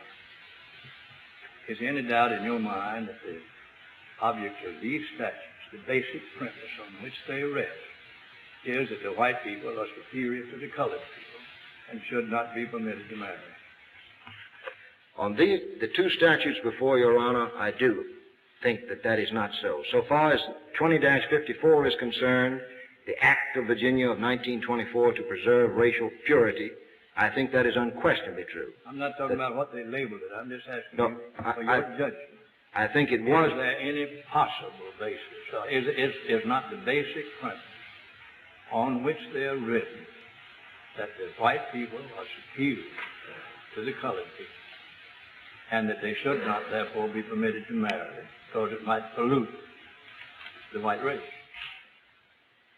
Your Honor, I think that there is. In other words, I think there is justification for saying that that is not But do you think there's a stronger justification that is here? I think historically that the legislatures that which enacted them had that thought in mind. That's right. Yes, I think that's clear. The basic thing on which they rested. That's of which the original enactments were rested. I think that's perfectly clear. But, Your Honor, I say that you are facing a problem in 1967. Well, I don't know whether it's 1967 or 1868, no difference to me in discussion of equal protection of the law. It is, as I would see it, is it not true that that's the basic reason it was done? I think that a man who belongs to this race that is forbidden to marry into the other race is bound to feel that he's not given the equal protection of the law. Well, the prohibition, Your Honor, works both ways. What? The prohibition works both ways. You say a man that is prohibited from marrying into another race feels inferior. The prohibition also prohibits a white person to marry a colored person. So prohibition is the same, but it's the common sense and pragmatics of it, not that it's a result of the old slavery days.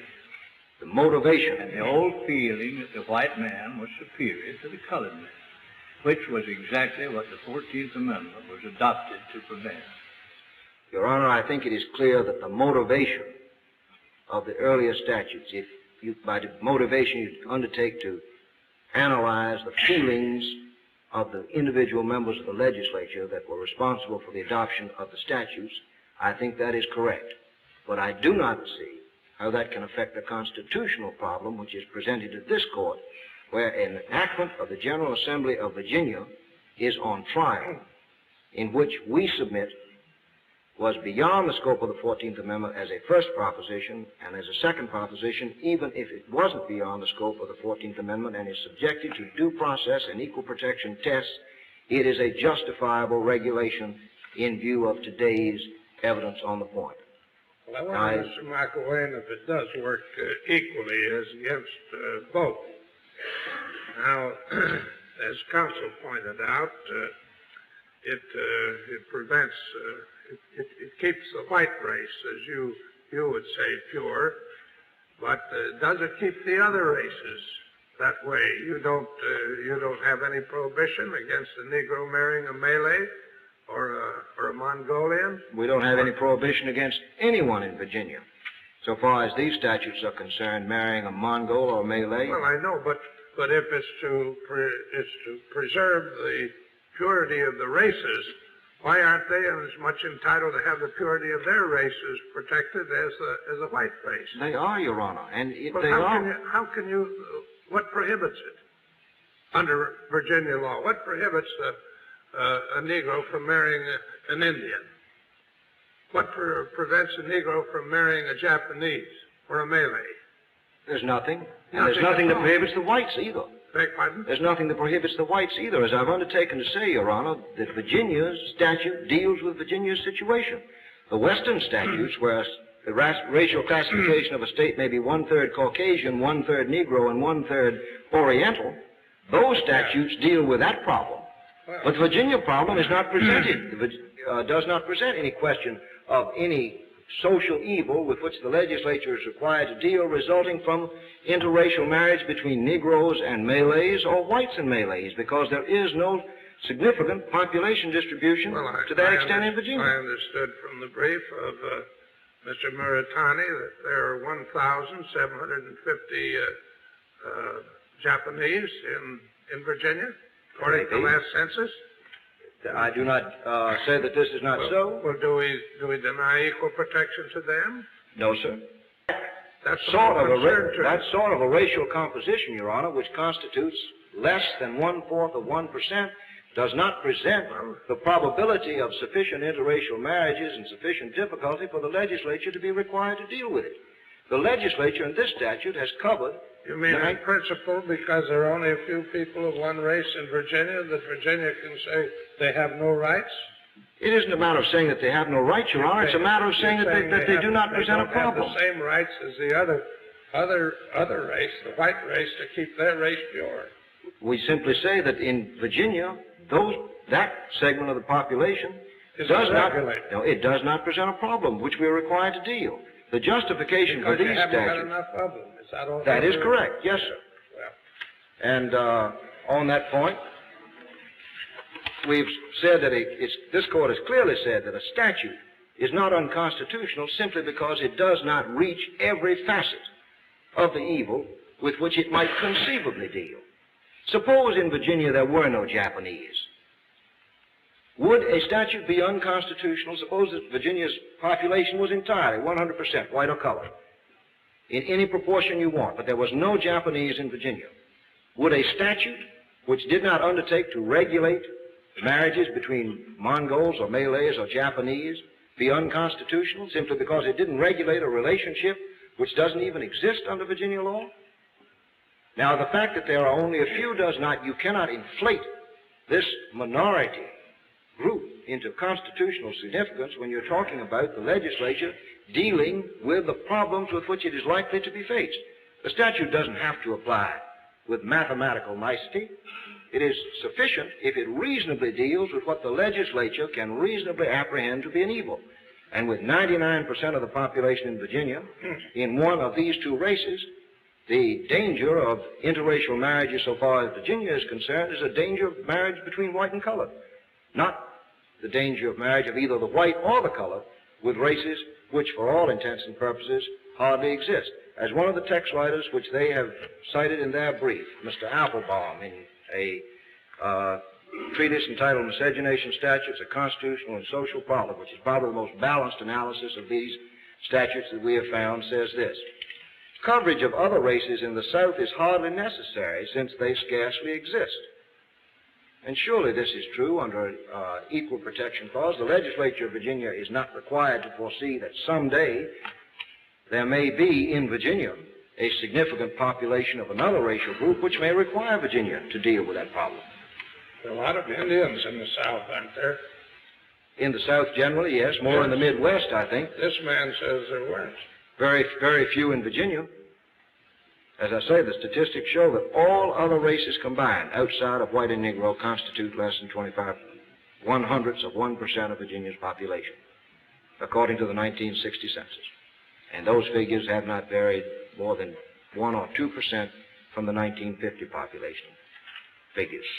So that the problem of other types of interracial marriages which cause the interracial marriage statutes of Western states to consider the Oriental problem just simply doesn't exist in Virginia. Now, but I suppose that if either of us happened to be one of the 1,750 Japanese who were in the state, and you had a law of that kind, we'd feel that we were somewhat demeaned, would we not? I don't see how we would, Your Honor. I mean, so far as this statute is concerned, there's no prohibition against whites or Negroes marrying any other races. Oh, there would be probably against Japanese marrying whites. No, sir, not under this statute. There's just no prohibition. Counsel to think it was a rather open question as to whether... Well, they do, Your Honor, because they insist on dragging into this case statutes which are not here, which they can easily attack. I mean, it's a well-known stratagem to attack the easy statute, which is simply not involved in this case. Does your statute apply only to colored people, Negroes? White and colored. White and colored, that's all. What are colored? Colored people are defined in Virginia statute the same way they're defined by the United States Department of Census, Your Honor. Those people who have Negro blood or have any mixed Negro blood are considered to be colored people.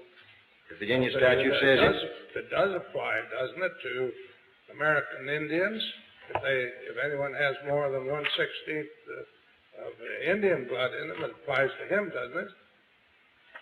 No, so that's 2054 again. That's the statute. That's your same body of law in this area, isn't it? No, sir, because the two statutes which you have involved in this case, Your Honor, were originally started as a prototype in 1691, and they have been on the Virginia books for more than 2 centuries.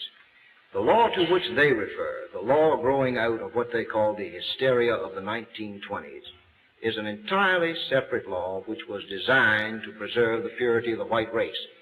It is a statute which is not before this court, and a statute which we are not defending. The statute and Have the you ever only statute. declared it to be unconstitutional No, sir. or invalid? No, sir. The Virginia courts have not. It's one of a group of statutes, is it not? It's intended to make it intolerable or impossible or to be very burdensome for white and colored people to marry and for Japanese and white people to marry and all these others. How can they be separated? I don't quite understand. They can be separated, Your Honor, because of the fact that historically and in their coverage and in the context of this case, they are different. The act Are they not all based on the premise of doing something to make it bad or hard or difficult or illegal for the two groups to marry? The statute before Your Honors is of that nature, the two groups.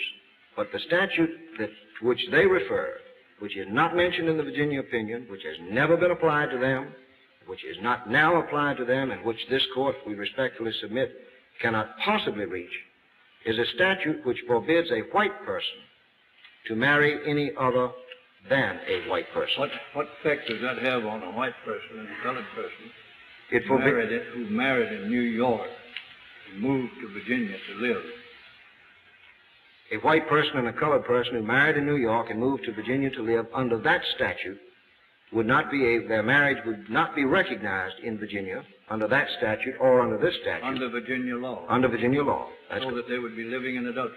That's correct, Your Honor. Well, either that or fornication. Fornication or And that could illicit be cohabitation. Or That illicit could be punished, couldn't it? Yes, sir. As a felony. As a felony. No, sir. The marriage, you see, if it were between residents of New York, would not offend either of these two statutes at all. It would be a felony if they were Virginia residents and left the state for that purpose. I thought you had a general statute that says every marriage between a colored person and a white was void. That's right. Without the necessity of a divorce or any other judicial decree. That's correct, Your Honor. Then they would be living in adultery, would they not? No, sir, because Virginia would not recognize the marriage as void, and the offense there would probably be the same type of offense that this court considered in McLaughlin against Florida, namely illicit cohabitation. I thought you said earlier in your argument that if the state of Virginia had shown as strong an interest as they showed in this case to preserve the purity of the races, that they probably would not recognize the marriage of another state. I think that is true, Your Honor, but it does not follow that if they came to Virginia, they would be guilty of a felony. Only those citizens of Virginia who purport to engage in a miscegenetic marriage or who leave the state and go to another state with the intention of returning to Virginia to evade the law are guilty of a felony. The legal consequences which would flow from the position you put would be that Virginia would not recognize this couple as being married at all.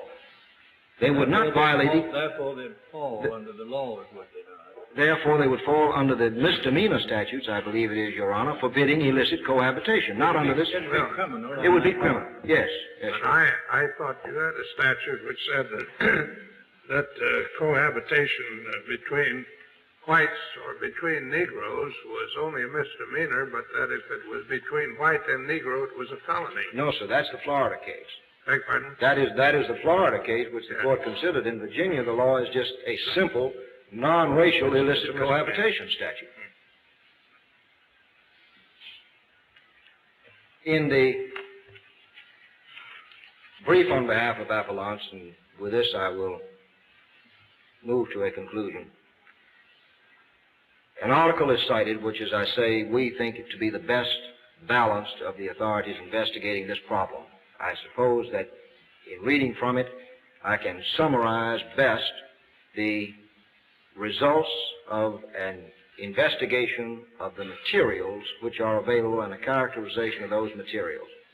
The author of that article says this: reference to scientific and sociological evidence of the undesirability of amalgamation is frequently made, but the courts have rarely examined any of this evidence.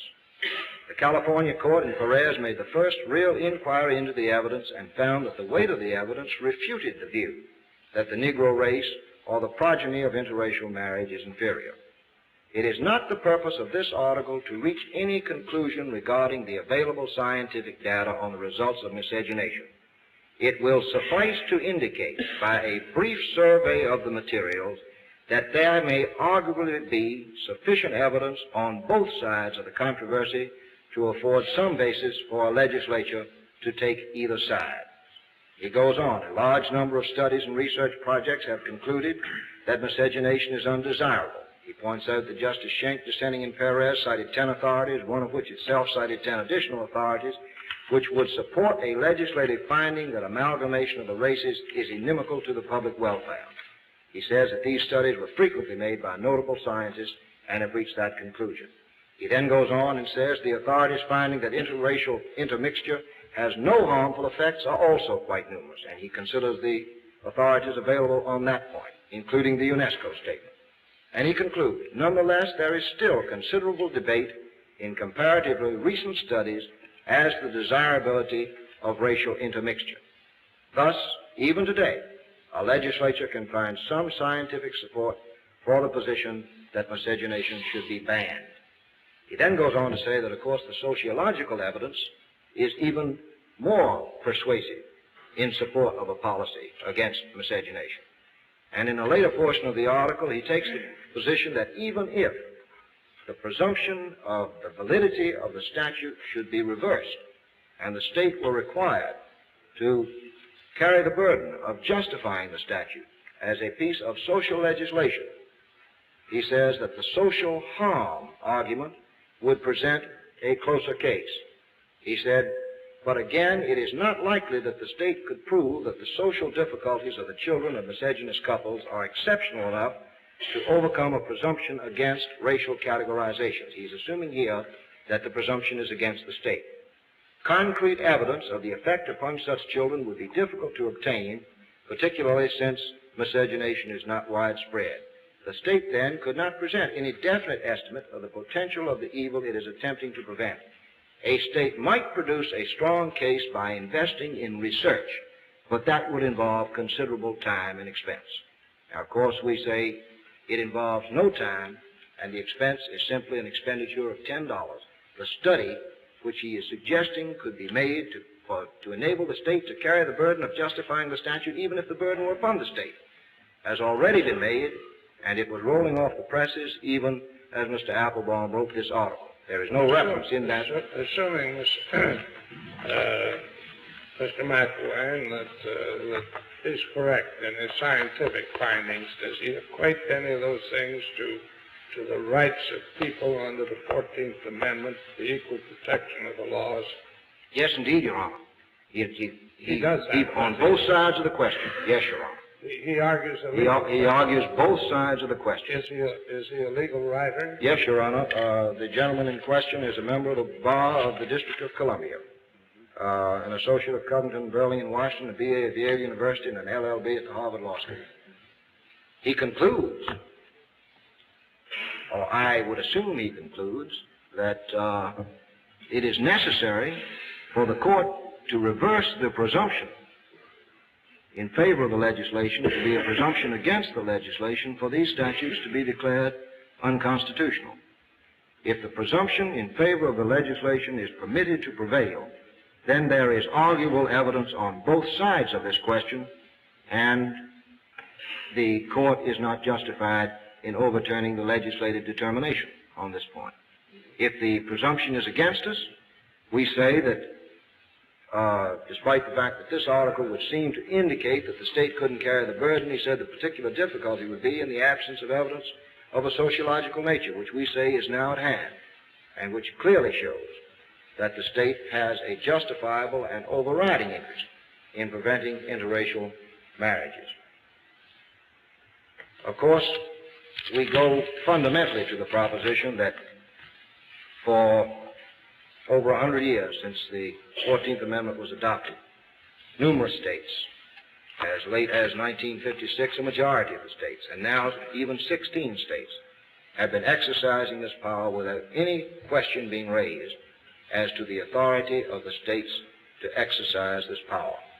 Those happen to be the same 16 states that had the school segregation laws, do they not? Yes, a number of them are not, Your Honor. Most of them are. Most of them are southern or border states. 16 are not among those that had segregation laws. Your Honor has now asked me a question. I am not sure about the states that had the miscegenation laws. I can give Your Honor the states which now, the 16 states which have these laws on their books at the present time. But I do not have available the states which had anti-miscegenation, the school segregation statutes. No, I'm talking about those 16 that I've just been looking at the list, and I can't see a single one of these states that wasn't among those that had miscegenation or had the school segregation laws. You may find one, but I think they're identical. Well, Missouri, I'm not sure. Yes, Missouri did have. Mm-hmm. Well, it may. Oklahoma's a border state. Oklahoma's a border state, and it had, I believe, yes. But, well, it isn't a matter of any great consequence. No, of course, we say that there were 30 states in 1950 which had these statutes, and those states included a number of the western states. Wyoming, California, and Washington. In 1950, they've repealed their statutes, as Maryland had repealed it. And we say that this would indicate to us that this problem is one which should be left to the legislature. Some states, each individual state, has the right to make this determination for itself, because under the 14th Amendment it was intended to leave the problem there. The judicial decisions contemporaneous with the 14th Amendment and all of the decisions, with the exception of the Perez case since that time, has confirmed the common understanding of everyone that these statutes were not within the scope of the 14th Amendment. And we say it is unlikely that judges from all the states and from both judiciaries could have, for so long a period of time, acted in disregard of the provisions of the Constitution or in any ignorance of what its provisions were intended to accomplish. Could I ask you a question before you sit down? Assuming for the moment that your historical argument is rejected, how would you rationalize a decision upholding this statute with Brown against the Board of Education?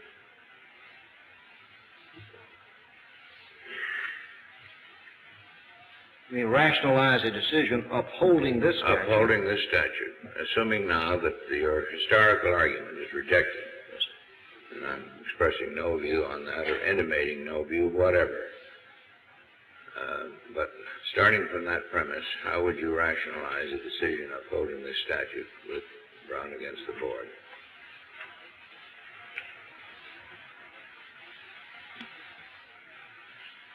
Well, I would say that Brown against the Board of Education proceeded upon the premise that education was fundamental to good citizenship, that it was a necessary requirement of good citizenship, that all children were in the modern age required to be educated, and that the right to be educated in the present day world was one of overriding importance, and that that right could not be infringed by a statute which the court found made the educational opportunities inherently unequal. Wouldn't you say the right to marry and to bear children is equally important? I would say that the right to marry, if I were rationalizing a decision upholding it, would, under the decisions of this court in Meyer against Nebraska and Pierce against Society of Sisters and Skinner versus Oklahoma, would also say that the right to marry is a right, but there is no requirement that people marry, and therefore a statute which forbids marriage is not the same as forbidding children to receive education. Now, if you say a decision is going to uphold the statute, then you just naturally flow from the fact that marriage is a right, that it cannot be arbitrarily infringed.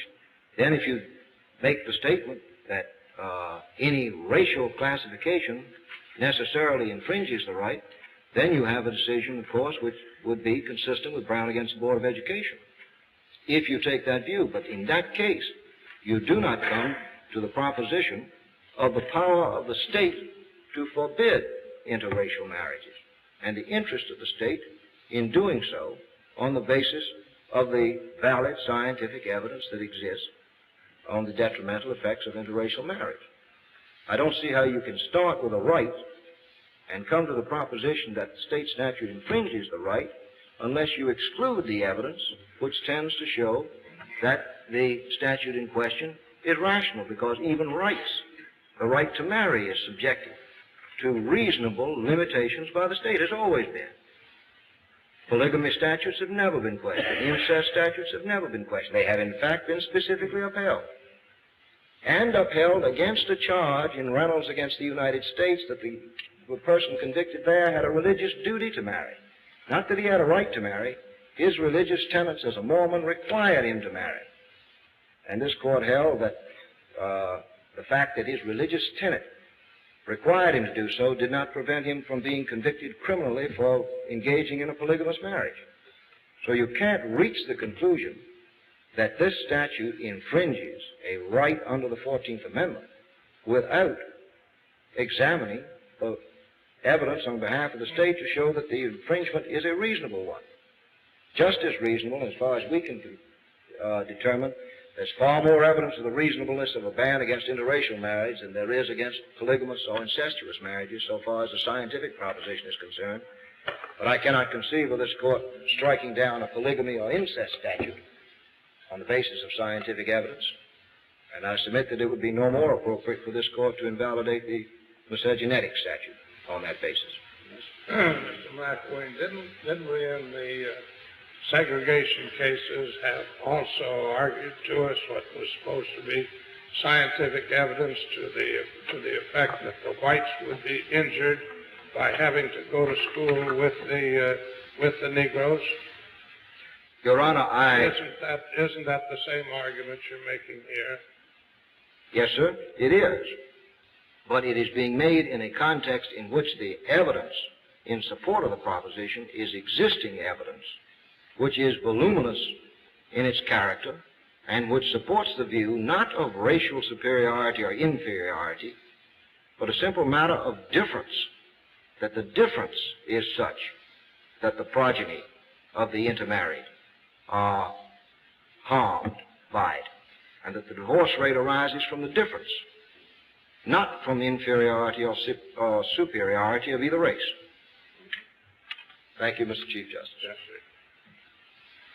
sir. Mr. Cohen?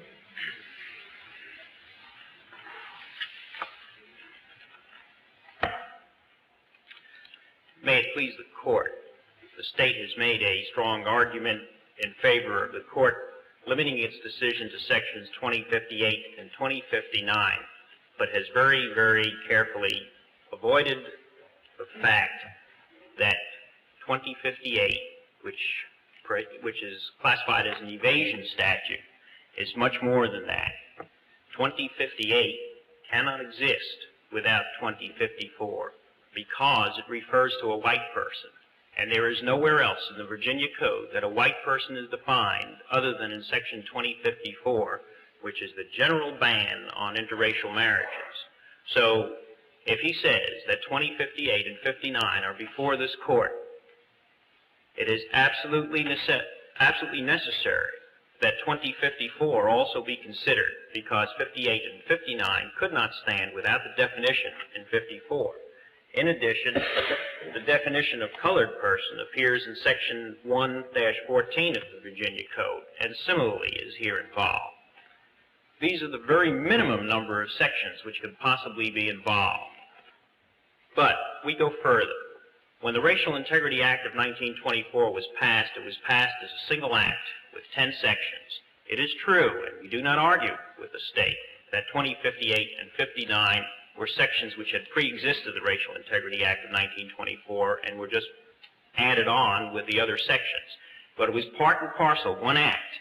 And today, the mere fact that it's codified in the Virginia Code with different numbers does not detract from the fact that it was passed as one legislative act on one day with the same vote before the Virginia legislature. They are inseparable. The state has urged that the legislative history is conclusive on the 14th Amendment and that nobody has stated that the 14th Amendment did expand the meaning of equal protection and due process over and above what was meant to be included in the Civil Rights Act of 1866. In our brief at page 30, we take issue with this, and again at page 32, citing Bickle, the original understanding of the segregation decision.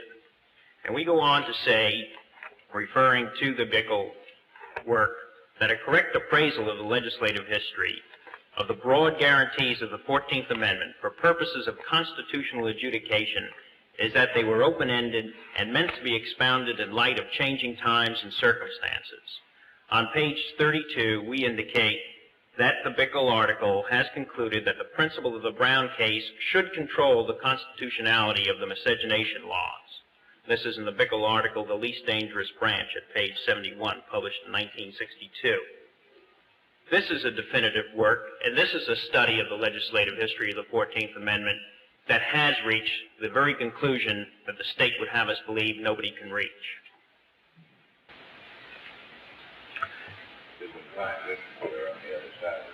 Oh, yes, Your Honor. Another point of statutory construction, though, Your Honor, which I think is very significant.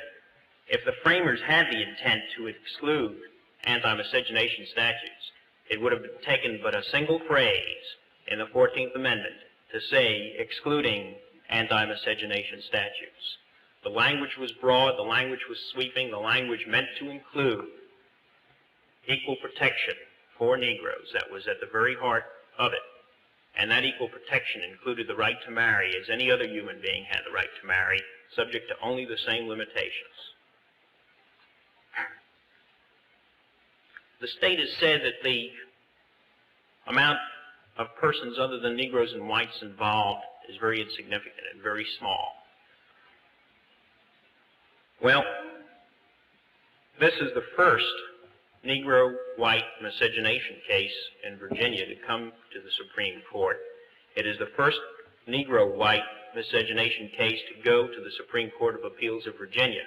There have been a handful of others, every single one of them involving a person of what might be called yellow extraction or Malaysian or Filipino and white persons.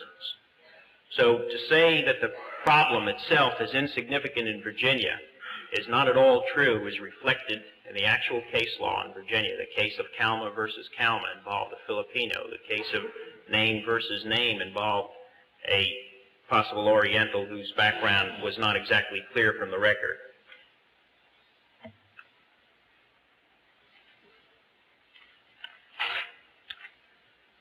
Now, the state is ignoring a very important point, which we cannot overemphasize if this decision only goes to sections 58 and 59 of the statute.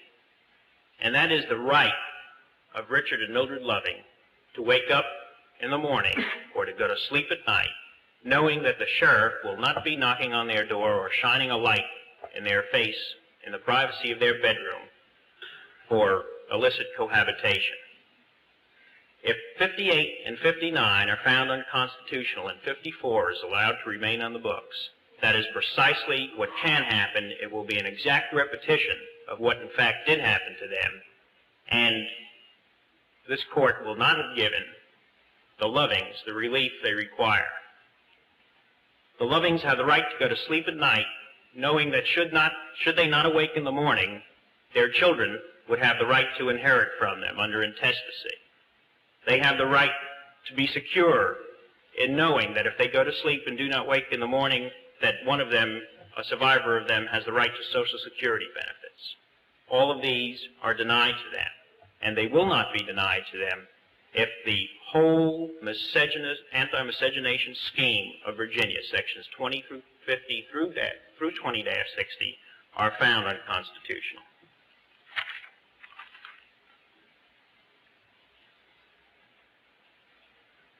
While I do not place great emphasis on the work of Rabbi Gordon, I feel compelled to note that in the state's quotes from Rabbi Gordon, there is conspicuous absence of the following quotation on appendix page 4, which would fit neatly in the ellipses shown there. Rabbi Gordon states, and it is not printed in the state's brief, "Our democracy would soon be defeated if any group on the American scene was required to cut itself off from contacts with persons of other religions or races.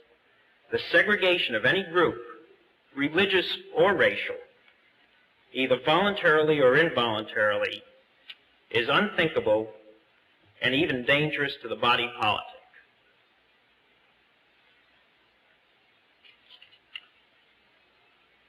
Now, Virginia stands here today, and in this Loving case, for the first time, tries to find a justification other than white racial supremacy for the existence of its statute.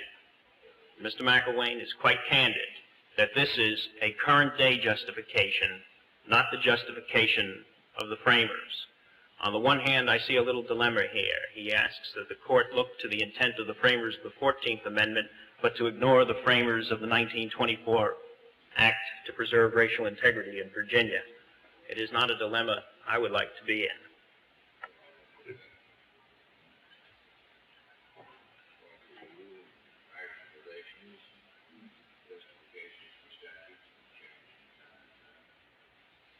Well, I have no quarrel with that statement. You're almost in the same dilemma yourself, aren't you? Because according to the Virginia legislative history of the Virginia statute, but claiming that the legislative history of the 14th Amendment is important. No, I don't feel that dilemma at all, Your Honor. We do not for a moment concede that the legislative history of the 14th Amendment is clear or conclusive that they meant to exclude miscegenetic marriages, while Mr. McIlwaine has stood here and I believe conceded that the intent of the framers of the 1924 Act of Racial Integrity was a white supremacy act. So I don't feel at all uncomfortable in that situation.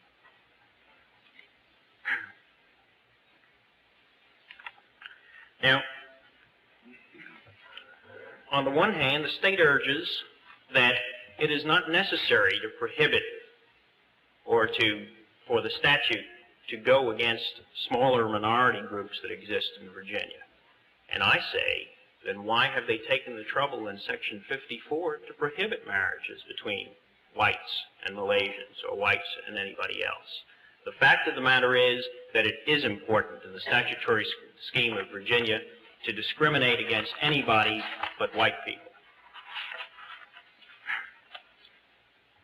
Now, while there is no definitive case decision as to whether or not a New York couple involved in a miscegenetic marriage moving to Virginia would be prosecuted for a felony, and I admit it might be open to some judicial interpretation, I feel strongly, and I think the court can reach this decision, and I think some authorities writing in law journals have reached the decision that under Section 2059, referring to any white person intermarrying with a colored person, he shall be guilty of a felony and shall be punished by confinement in the penitentiary for not less than 1 or more than 5 years.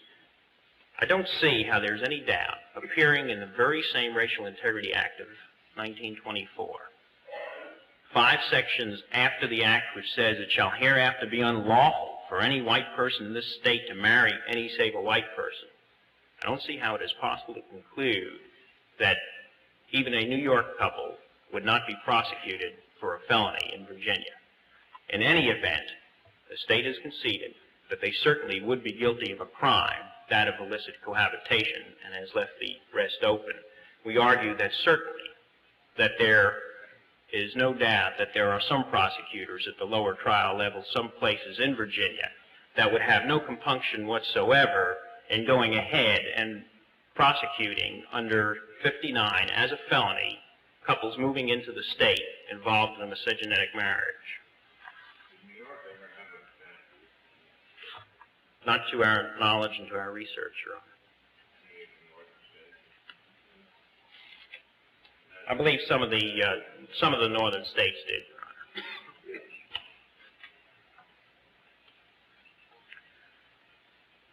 I think the state's position and the appellant's position come together and agree on only one point, that the court should not go into the morass of sociological evidence that is available on both sides of the question. We strongly urge that it is not necessary, and that our position on the Equal Protection Clause of the 14th Amendment and the Due Process Clause of the 14th Amendment, specifically related to it being an anti-racial amendment, give this court sufficient breadth and sufficient depth to invalidate the entire statutory scheme.